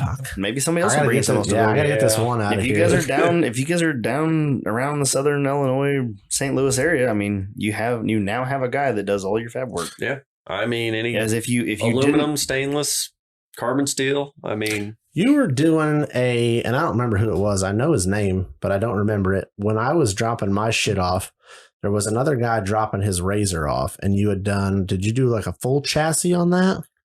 But he was from like friggin' Tennessee or something like that. Yeah, that was the full chassis. Okay, because you had done like the full chassis and you were adding something to it or something like that, and he was dropping off. I'm like, bro, you got people from fucking Tennessee driving up here. Like, you always think like, oh, there's chassis builders and shit in Tennessee. Well, there are, but different strokes for different folks. I'm just saying it was badass being able to look at it and go, well, all right, that's cool. The lines of it and everything. But yeah, this guy drove from Tennessee up here. That one had like a chop top, didn't it? Was it? Yeah, it had the top lowered on it. Which I do a lot of cage work. I got a Honda Talon sitting there that's getting rock sliders, bumpers. I got a Honda didn't make the Talon. That was Mitsubishi. No, it's Dodge. No. Side by side. Side by side. If anybody puts more than like regular general cheap maintenance parts into a Talon, Eagle Talon, that's what it was. Eagle Talon, you got a problem. It was a Chrysler product. We had somebody bring in our high school shop class. Students or whatever, I guess, could like, hey, my piece of shit box outside needs this, and you would bring the parts, and that would be like our live work class. So we would like work on people's shit in the class. Somebody brought this Eagle Talon in, and I want to say it needed like a fucking head gasket or something like that, and we were just like, no. Like, no thanks. See, like we turned your shit down as a learning opportunity because it's not worth working on. That's how bad it was. Okay, I interrupted Josh. You have a Honda Talon. It's getting sliders. He fucked up his mojo. And then, somebody will message me and be pissed that I interrupted him mid-statement. That's okay. Oh, well, I'm used to it. I know, but like, and they are too, but they still don't like it. Like, I wanted to listen to the fuck you're saying. Shut your fucking mouth. But, shut the fuck up. Yeah. Welcome us in and then shut up. That's it. Yeah, let me talk, dude. Yep. But, I mean, just side-by-side stuff I do a lot of. I actually get a guy tomorrow dropping off a 4-seat Turbo S to do a full cage build. And it'll be a radius roof with a cargo rack. I mean, that's going to look nice. Yeah. I hope so. I think it'll look good. I'm kind of getting a little discouraged because I'm building all this cool stuff, building tube chassis S10s and side-by-sides, and I don't even really have one. So here's an interesting thought with you on that one. If it makes you feel any better, I polish everybody else's shit and none of my shit's polished. Yeah. I mean, and that's what happens when it comes to business, especially I'm really anal about my work. If it's not up to par, I'll waste tube. I mean, I'll throw it out till it's perfect. You're particular. Very, very not particular. Anal. Well, depends on the day. Particular. So I believe it was the Talent Tank with Adam Woodley. The Talon Tank? Talent Tank. The Talon Tank? They had Adam Woodley from Wide Open Design on there, and he was talking about he does not enjoy going wreck wheeling anymore. And he said it has nothing to do with, this might have been on Racing on the Rocks, to be honest with you, not Talent Tanks. I think it was on Talent Tank. Whichever one. Because is it where he talks about where he gets into getting a boat? Yeah. Yeah. And it's like, it's not even the people like, oh my gosh, fangirl moment or whatever. It's he sees these builds and he's just like, well, what could I do to change the suspension on that to make it walk up this better? What can I do with that? It's like my mind would never turn off. So he bought a boat. Yeah. He's like, it's been the best thing ever because I don't give a shit how a boat works. I just go out in the boat and like boat, you know, like, and I'm like, I get it. But it's one of those like, I want to play too, but at the same time, like, at least you make money on other people's shit instead of like on my own. You're like, oh, great. This is just back to losing money on an off-road truck. Yeah. But I mean, I do a lot. My main business right now is probably side-by-sides and just general weld repair. I've welded up boats, aluminum holes on I did a transom on a pontoon boat, just odds and ends stuff. But my main goal is strictly off-road. I mean, I want to get full tube chassis buggies, bouncers, mega trucks, all of it. Just love. I love it all. I could use a mega truck, I suppose. Matt wants one. You can go together with him. One. Yeah. Okay, I don't really have a need for one. I don't really need for anything, but first you need to get an actual, I guess, moon buggy built. That's my next goal, I think. Yeah. Is a comp chassis ring. You know what we could do? We could find a cab for the fire truck I just bought. Brought a fire truck? Yeah. Oh, okay. No, the on fire truck, not the fire truck. The fire damaged it. I'm like, would you just buy a fucking fire truck? So we need to buy a cab. We can find a cab for the fire truck. Just find sheet metal for the fire truck, and then just put a subframe under it. Get a set of 5 tons. Mud truck. Yep. It's really simple. Like every time I look at somebody that's built a mud truck like that, I'm like, looks awfully easy. Like, what's the hardest part? Getting the SCS? Yeah, just order a large drop case. Pretty much. I mean, it's just a 2-wheel drive transmission set up to however much of a drop case you need, depending on how much lift, and then set of top loader axles. That's it. I don't. I think, and then obviously the suspension. What do you do with it though? Like, I hate mud bogging. You just drive around in fields and stuff. You could be like a whistling diesel and just run stuff over and destroy stuff. Yeah, he makes good money doing it. Well, we're going to reverse here for a minute. Go back to this comp crawler. Hey, Josh, thanks for coming. I appreciate you stopping by. We got to talk about this comp crawler. We don't need to talk about it. Yeah, we do. It's going to get expensive. All right. Well, because I've talked to you a lot. Let's give the folks that don't know. So my goal in life is to have some kind of comp crawler. I hate mud. Yeah. Like, as fun as it is to beat the shit out of something in mud, like, I hate it. It's worse to clean it up. I hate cleaning it. Just sucks. You always break something in mud, and then you're just like, as soon as you break something and you're fucking around, and like, even if you're in 2-wheel drive fucking around in the mud and you snap a CV axle or something, you're like, well, this isn't even fun. Like, was that fun? At the time, yes. Yeah. Until I broke something that cost me $100. Now I'm not having any fun. And now you got 6 inches of mud caked on every inch of your body. And now I'm just you're trying to fix it. I'm dirty. The truck's dirty. I'm just done. Yeah. So my love is the rocks, and I really like the whole rock crawling versus maybe like rock sports or go fast stuff. Yeah.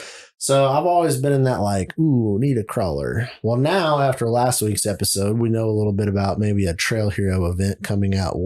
I almost said west, coming out east, which I think that kind of shows that the like rock sports in the like comp crawling world are kind of making a comeback. I think they kind of, and after listening to a few podcast episodes about them, they've kind of like around 08, 09, they kind of went like sucked up a little bit because everybody had no disposable income. I think it's getting back to the point where there's starting to be the need for more competitions and stuff across the country. And so now I'm over here like raising hand going, ooh. Yeah. And you got more people traveling. I mean, guys from north are going further south and whatnot. So, and you get the group of guys where, well, I drive a minimum of 6 hours to every race, or I'm driving 14 hours. You really have to expand it and be like, hey, let's find somewhere a little more central where you're driving 4 hours and this guy's driving 4 hours. Yep. So, and that's the thing, like, but I've gone back and forth. I want I've always said it, if I could take a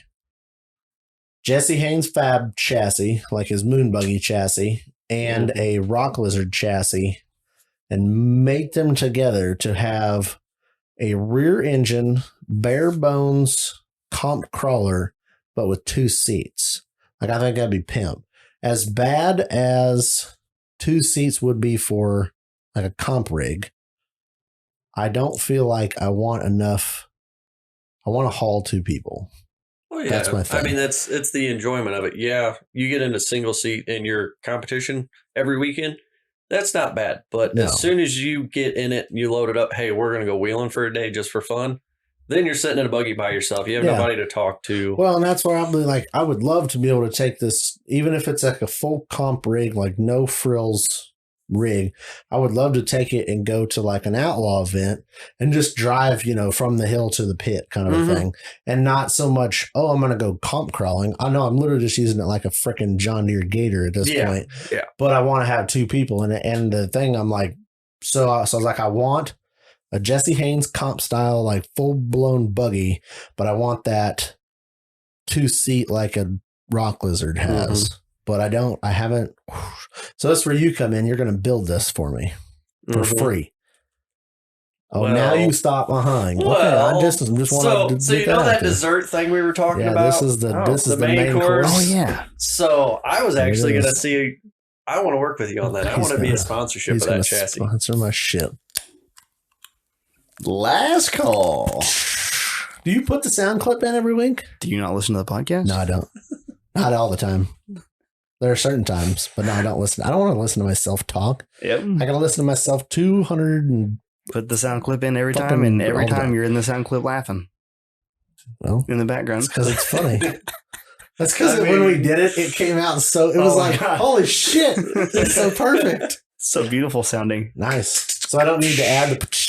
Nope. Okay. Well, okay. We've opened like 8 beers now. What are we drinking? We got the can over there. I forgot. Josh brought us this. Nice. Second Shift Brewing, Little Big Hop, New England Style Session IPA. Smells good. From. This says it's brewed. I'm confused now. It says Second Shift Brewing. Yep. And then it says brewed and canned by Kreider Brewing LLC in St. Louis, Missouri. That's interesting. Oh.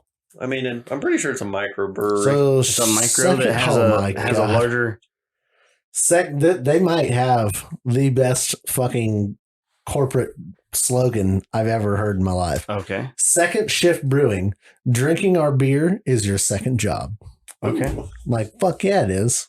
I see. You shall not pass. Verify. I am at least 21 years old. And all you have to just click a button. Yeah, I am at least 21 years old. Nobody there to check that. Nobody gives a fuck. You don't even have to lie about the date on that shit.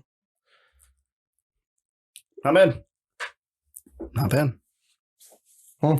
Yeah, this is like it's fruity. Five people big brewing. 5 people big brewing. Yeah, this is husband, wife, ops manager, and 2 brewers. So it's literally like 5 people are involved in this beer. This one is 4.9% alcohol by volume. Huh. She's a session. A session. Oh, shit. They've got 3, 4, 5, 10, 12 beers that are regularly available. They've got 5, 10, 15, 20, 25, 30, 35, 40, 45, 50, 55, 60, 70, 80. What? 80 what? 82 specialty beers that they've done. Jesus. 1, 2, 3, 4, 5. That's a busy 5 people. 12, 13, 14, 15. And about that many retired beers. They've done a lot of shit here. This is kind of neat. How long have they been around? I don't know. I missed that part. Does it say established? I just read it, but I didn't remember it. So anyway, I'm excited when you get these small little breweries with this beer. Let me try it. You didn't try it yet? Oh God, it's terrible. Hey, easy, don't drink the gnat. It's just extra flavor. Oh yeah, you can drink protein. That. Fiber. Neat. You like it? Yeah. Yeah. Anyway, what were you saying, Josh? So how are you going to spend my money? Well, now you got us. He brings us beer to get us drunk to commit to buying stuff. I don't want you to spend your money. I mean, we're going to spend our money. Oh boy, because I think we're going to do this chassis. You got a mouse in his pocket? Yeah. Hold on. Oh, he's got one in each pocket. That's great. Excellent. Why's that one's got Ian and Steve wrote on it? Yeah, I was kind of thinking, let's make it a joint effort, like Total Offroad Podcast and Wolff Fab Works Buggy. You know what we need to do? Are you about to whack? You're about to whack the shit out of this fly. all we're gonna hear on the mic's a big thud. Yeah, got it. I'll edit it out. He did. That fucking gnat's dead. I'll kill it. So then we just need to get all our other sponsors turns to sponsor wall. Exactly. And make this a full blown effort. Which that's another thing we need to talk about here. We need to add Wolff Fab Works to that. We do. Give us a free comp buggy. Well, I mean, I'm going to eat some labor on it. Oh, I don't and know. maybe some material costs. We're just going to have to hold on. Let me refer you to my business manager. You want to be on that wall with the sponsors? Yeah. Did you bring a sticker for that wall? No, I didn't. Because we're going to got another Shelby. I would drop the mic, but I'm not holding it. This high quality Amazon microphone. Hey, I brought you t-shirts and hoodies. That doesn't stick onto the wall. You could glue your shirt up there. You could. Well, this is a special sticker. It's made from fabric. It's 3D. So what I was thinking, I'll definitely help you for sure on the chassis. Oh boy, we're getting closer.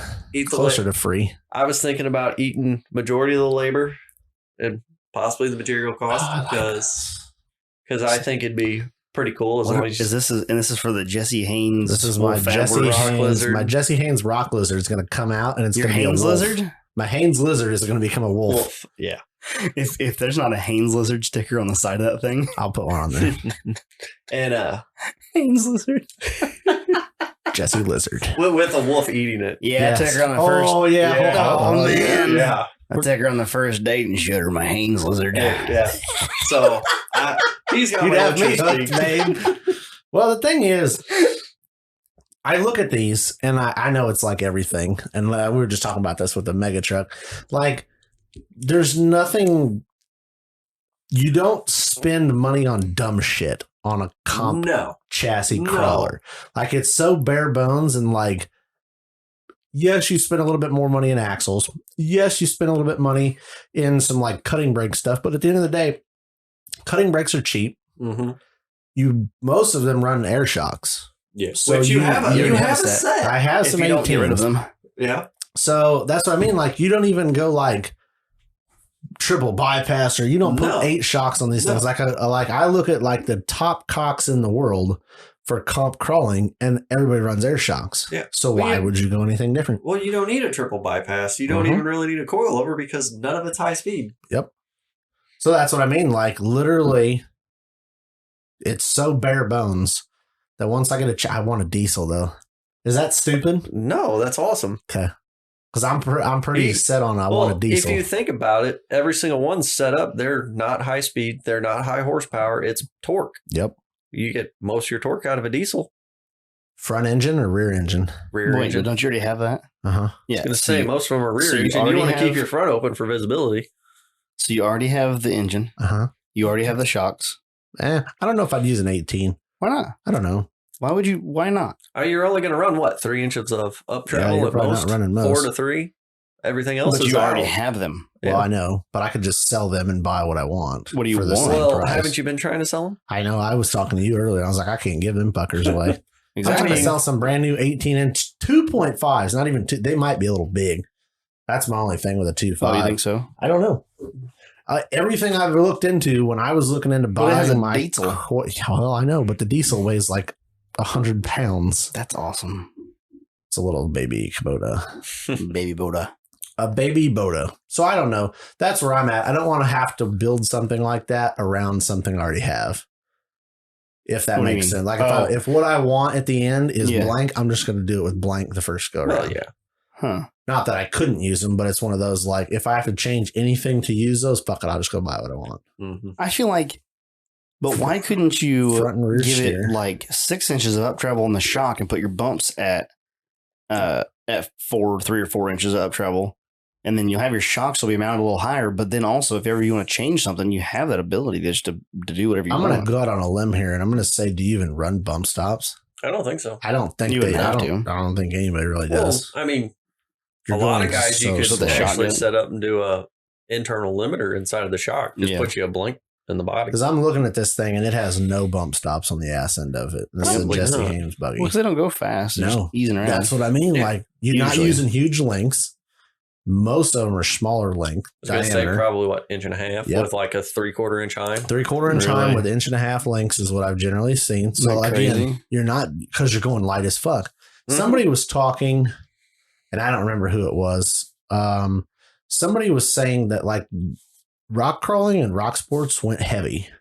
Mm-hmm. Like it went like, we got to have the biggest, beefiest, thickest 3/8 plate, everything. Well, I mean, it's about it. surviving. And then it kind of went like, wait a second, maybe I don't need to make this axle truss out of 3/8 plate if I shave 500 pounds off of this with, aluminum brakes or this, that, and the other. So it's like, maybe I can take the opposite mentality and try to lighten it up and not have to run 2.5 inch or 2.25 inch lower lengths or something. On certain rigs, you're still going to need it. Yeah. But I think that's what the concept applies. And you put all your weight in the tires. Yeah. And then you fluid fill your tires. You run a nice housing with a portal drop box. Have you listened to any of the conversations with Big Rich yet? Dude, I have binged the shit out of that podcast. Listening to him talk about the progression of the Pro Rock blows my mind, and how I don't remember who it was that did it.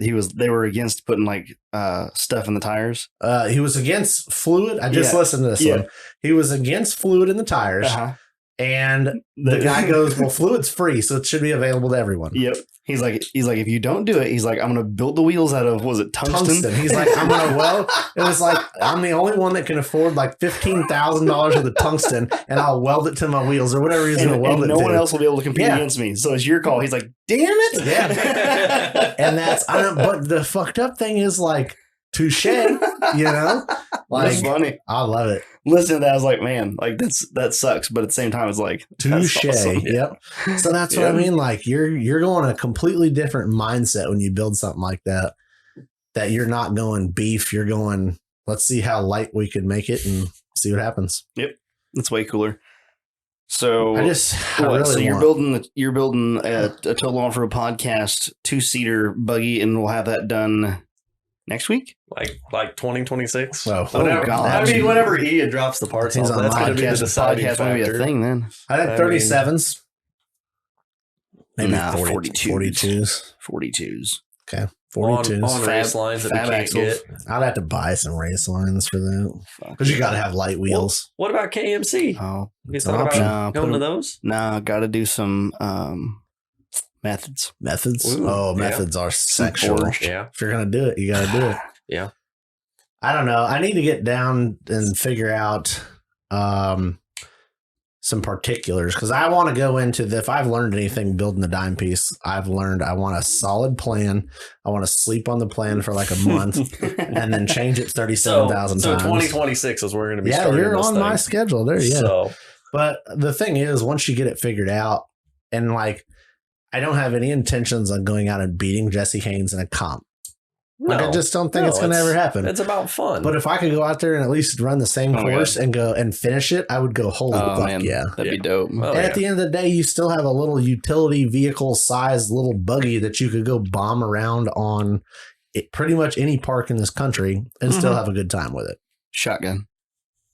Okay. On the first, put the booster seat in the back for me. On the first ride, you want first ride shotgun or just perma shotgun? First ride on that course. Okay. Well, I mean, first ride is whoever shows up to my house first. Whenever I drive it out of the shed. Yeah. So he gets shotgun. Him and Sarah will be driving. Yeah, Sarah will be shotgun. Sarah will be driving. Josh is shotgun. We all know that's how it's going to happen. Yeah, because I'm going to be passed out. Yeah, he'll be sleeping. I just been up for 42 hours. I don't even know what She's weighs out left. there cutting front digs in the driveway. Yes. Oh. Yeah, I think it's going to happen. Well, it better happen. I just pretty much said I'd build you a chassis for free. What the hell? It's coming. I was kind of hoping it was going to be a cage for the. Well, for the you want me to work on that for you? I want to help you with that too. If you get some connections, hook me up. I'll hook you up. I'll give you in touch with my people. But figured I'd help him with the crawler chassis. I figured I'd help you with a cage, give you some price breaks, and then there we go. Price breaks. I was thinking, what if we do like a? I'm trying to figure out what's he want here. Like we say, Wolff Fab Works almost every podcast. Well, yeah, we'll just check it. You guys love me. I told awesome shit. You guys love me. Yeah. I mean, and I like the fact that you have the desire to do this because I had a vision in my head. And when we first started talking about like, dude, I'm done with this fucking truck right now. It's already like, I'm not even done with it. Like about ready to get dropped in the dumpster out front. And I'm like, it's like 3 foot taller than what I want. Yeah. And everybody always says, ooh, they always come out taller than you. No, they might come out a couple inches taller. So I want a low as fuck S10 buggy. Like, no, I don't just want a simple back half. I want a buggy with a S10 cab stuffed in there. And I just couldn't put what I wanted with my skill set and ability together. And then you and I started talking. You're like, dude, the only way you're going to do that is cut the firewall and the floor out. And I'm like, fuck you, but you're right. That's one of those like, you're right. So I did it. And then you said it there and you're like, oh, I completely see how this would come together. I just don't have the ability to put this shit together. Well, I mean, so here you go. I tried pushing you to do it. I mean, drew you a nice little sketch and everything, and I had faith in you. I'll have to post that picture because I still have that. Yeah. Nice.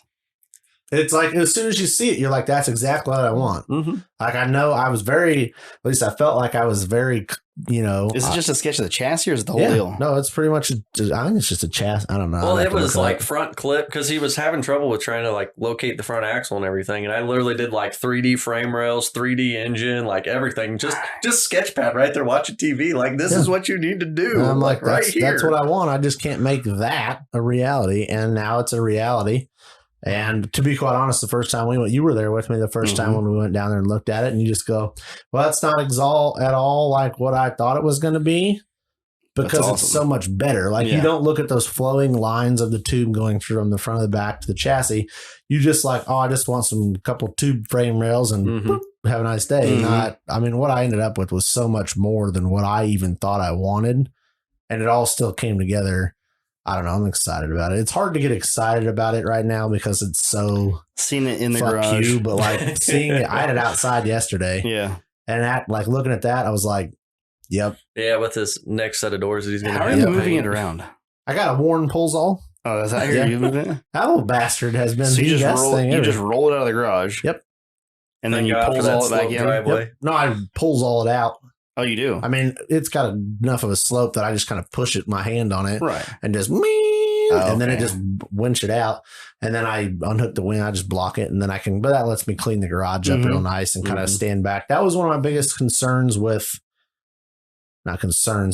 with building the Toyota was you could never stand back and look at it.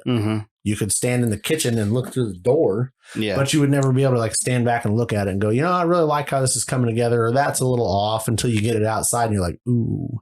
So it's real nice to kind of put it outside, see it in a different perspective, step back and just kind of stand there and look at shit. And you notice a couple things here and there. But it gives you a moment to kind of reflect at it and not be all pissed off in its like natural building environment and go, look at that. It is kind of fucking a reality. It's a little tight in there. And then you see all these people slowing down to look at it. And I don't know if they just don't know what the fuck it is or what. Like, oh, them tires are big. Yeah. They're like, oh, this guy's got a damn monster truck. What the hell? Yep. Yeah. It's pretty cool. What? That's what's in that garage?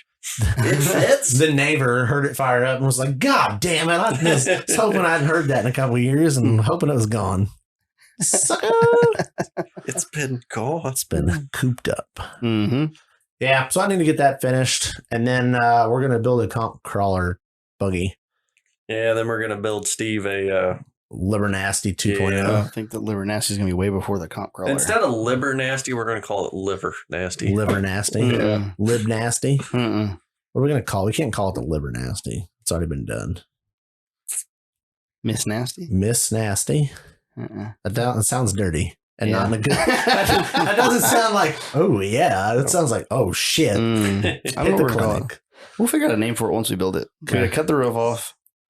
What is this? Was this some of the drawings that Ian got sidetracked? Yeah. I forgot what I was looking up. Yeah. I was like, oh, I'm done with that. That almost looks like it. Looks real close to what you built. You just got it from the get-go was my thing. And I'm like, no, he just gets it. He knows what I want. Yeah, exactly. And it happened. That's what you need. And now you have it. And it sucked a lot along the way. We'll figure out a name for the donut once it gets rolling. I think the donut needs to stick. I think the donut's fine. Yep. It's my compact wielding spare. Yep. Yeah. Except for it got fucked and now it's not. It's about to be unfucked when it gets some cage work. I just got to figure out what my next move is with it. Like, cut the top off and cage it. You're committed. Yeah. You just got to do it. Then you're sticking with it. I don't know. We'll figure it out.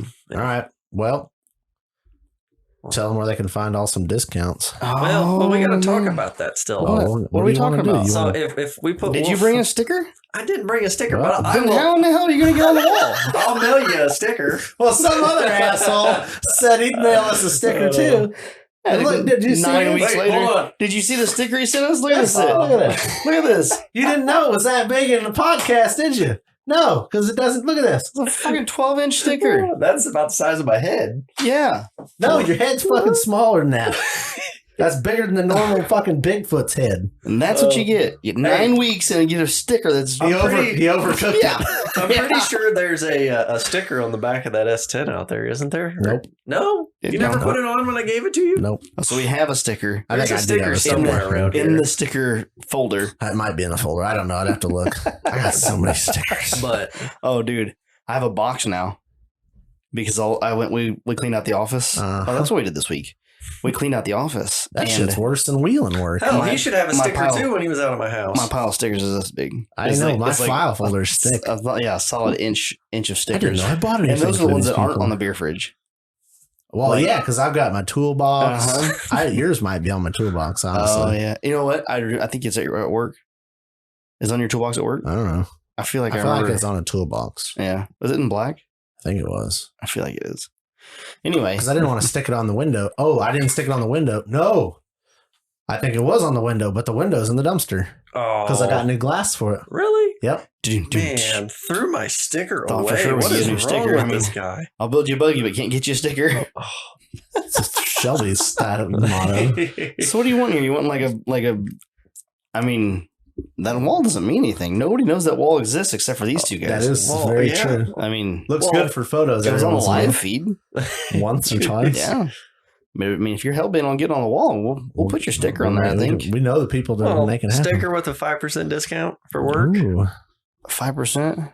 That doesn't fit into the TOP 10. Well, just jack your price up and give him another 10. Okay, so 10% then. 10%, yeah. 10%. That's the one. I'm okay with that. I'm okay with that. Are you going to give the first person a free t-shirt? When you venture to Wolff? Well, I mean a t-shirt or a shirt or a hoodie or a hat. Dude, I tell you what, I wear more Wolff Fab Works. I was going to say, I think he owns more than I do. Than any brand ever. I was wearing the hat for a while, and then I stopped wearing the hat. You got tired of shit. That's because I got my Rona cut. Yep. But so you only use this hat as a cover up. Yeah, it worked really well. I mean, he's swimming in them when I bring them. Yeah. Because I always bring the wrong size. Yeah, it always brings me a 2X. I'm like 2X? You need to beef up a little bit. I don't know. I need to slim down and get a large. That's what I need to do. You can steal the wife's large. I'd literally like to see you in it because I think it's going to be funny. It's not. I mean, it's not that tight. Really? No. So you could just make a large happen. I could make a large fit. Okay. I'm probably about 10 pounds off it. So let's work on that for next week. But he still just brings me XL. He'd still bring you an XL instead of an L. Like, I lost 20 pounds for this moment. It's like, wear this damn shirt and then you bring the wrong size. Again. Just drop a check off at him and he'll give you all the sizes. Yeah. If you actually bring a buggy up I know you're getting the donut. And then the donut is the one you're getting. You'll be able to pick your own size out. You have a donut buggy? No, that's bullshit. I was down there to get his stuff and I want to pick my own size out. You're like, oh, I got 2X. Jeez. We figured out that Sarah is in charge of the merch. So. Oh yeah, we did. Yeah, Sarah's in charge of the merch. She's like, just text me. I'm like, I don't have your credentials. I didn't know you would have the authority to get me that stuff. I don't know this stuff. Hey, I don't have you on Snapchat. She has all the authority. It's hey, we're going to dinner. Okay, sorry, I forgot that we didn't have dinner plans that night. My bad. I'll close the shop. Let's go. I'll shut down early. Exactly. Yeah. So anyway. Nice. So I want to know who the first one to go get something built down there is. Oh, we're going to know. I think Shelby. I did find out that I didn't know this, but he has a Ranger. Ooh. Like a Polaris Ranger. Oh, okay. I'm just saying. Yeah. That would look pretty tits with some Wolff Fab custom stuff on it. It would. I've seen the work. The work is nice. Work is phenomenal. Mm-hmm. So, we're wrapping this up. Yeah. Are we putting in this notes here? Are we putting in Wolff Fab Works at the bottom? I want to see somebody commit a build of some level, not like a full chassis. Well, hell, a full chassis, I don't know, but like I want to see somebody buy something before next week. That'd be cool. That would be. All right. So Shelby, Are you on, what are you on, Instagram? Instagram and Facebook. Tell us where we can find you. Yeah, it's a good thing. See what you did there? Facebook's delegation. Let's say Facebook's Wolff Fab Works. Instagram is Wolff_Fab_Wolff or Works. He's on the underscore bandwagon. Yes, that's why we know he's good people. Yeah. So those are the only two I'm at right now. I got a website kind of under construction. And it's Wolff, WOLFF. Yep. Don't forget he's got the fa on the end. Yeah. Wolff. Which somebody here is trying to convince me to switch it to Wolfie. Yeah, you can put a Y on the end of that. Yeah, which that might happen. That's kind of cool. Anyway, so go check out Josh and check out his Instagram. You'll see all his cool work that he does. Hopefully you're better than Ian about posting things. He's not, so you need to get Sarah on that social media coordinator. That's what you need to do. So I picked a buddy of mine up. He runs a social media advertisement thing. So he does a lot of my advertisements and stuff for me, and he watches all the algorithms and stuff where he's like, hey, just send me pictures and I'll take care of it. Nice. So once I get the mill up and running, he's going to come out. We're going to do a big video is pretty much releasing that, hey, mill lathe opportunities available. So that's actually kind of taking a decent amount of stress off of me because it's like, oh, well, I should have posted this, but it's already gone and I didn't even take pictures. So that was me on Tuesday. Oh, I should have posted this, but I was way too busy. It's a lot of work. Yeah, you ain't kidding. It's a lot of work. Yep. Hell, doing the work's the easy part. And that's what's fucked up. You're right. Like building the chassis is probably the easiest part of the whole thing. Oh, yeah. Promoting, advertising, merchandise, all that shit. It's annoying. Oh, yeah. True story. Just, so go check out Josh Wolff and Wolff Fab Works. And then you can find us on YouTube at Total Offroad Podcast. You can find us on Instagram at Total_Offroad_Podcast. You can find me at my local. I always do that. Find me on my local page. You can find me on my personal page, low_KEE_XJ. You can find Ian at offroad_Ian. Go check out Crawler Off-Road and get you some ropes. Check out Complete Off-Road if you need anything, because they'll hook you up and set you up with all of the parts. Get a hold of Chris. And we didn't get anything for Off-Road Anonymous this week. I think he's still busy with race stuff. So make sure you're on his mailing list. And that's all we got for you this week. That's all we got. Cool. We'll catch you on the trail.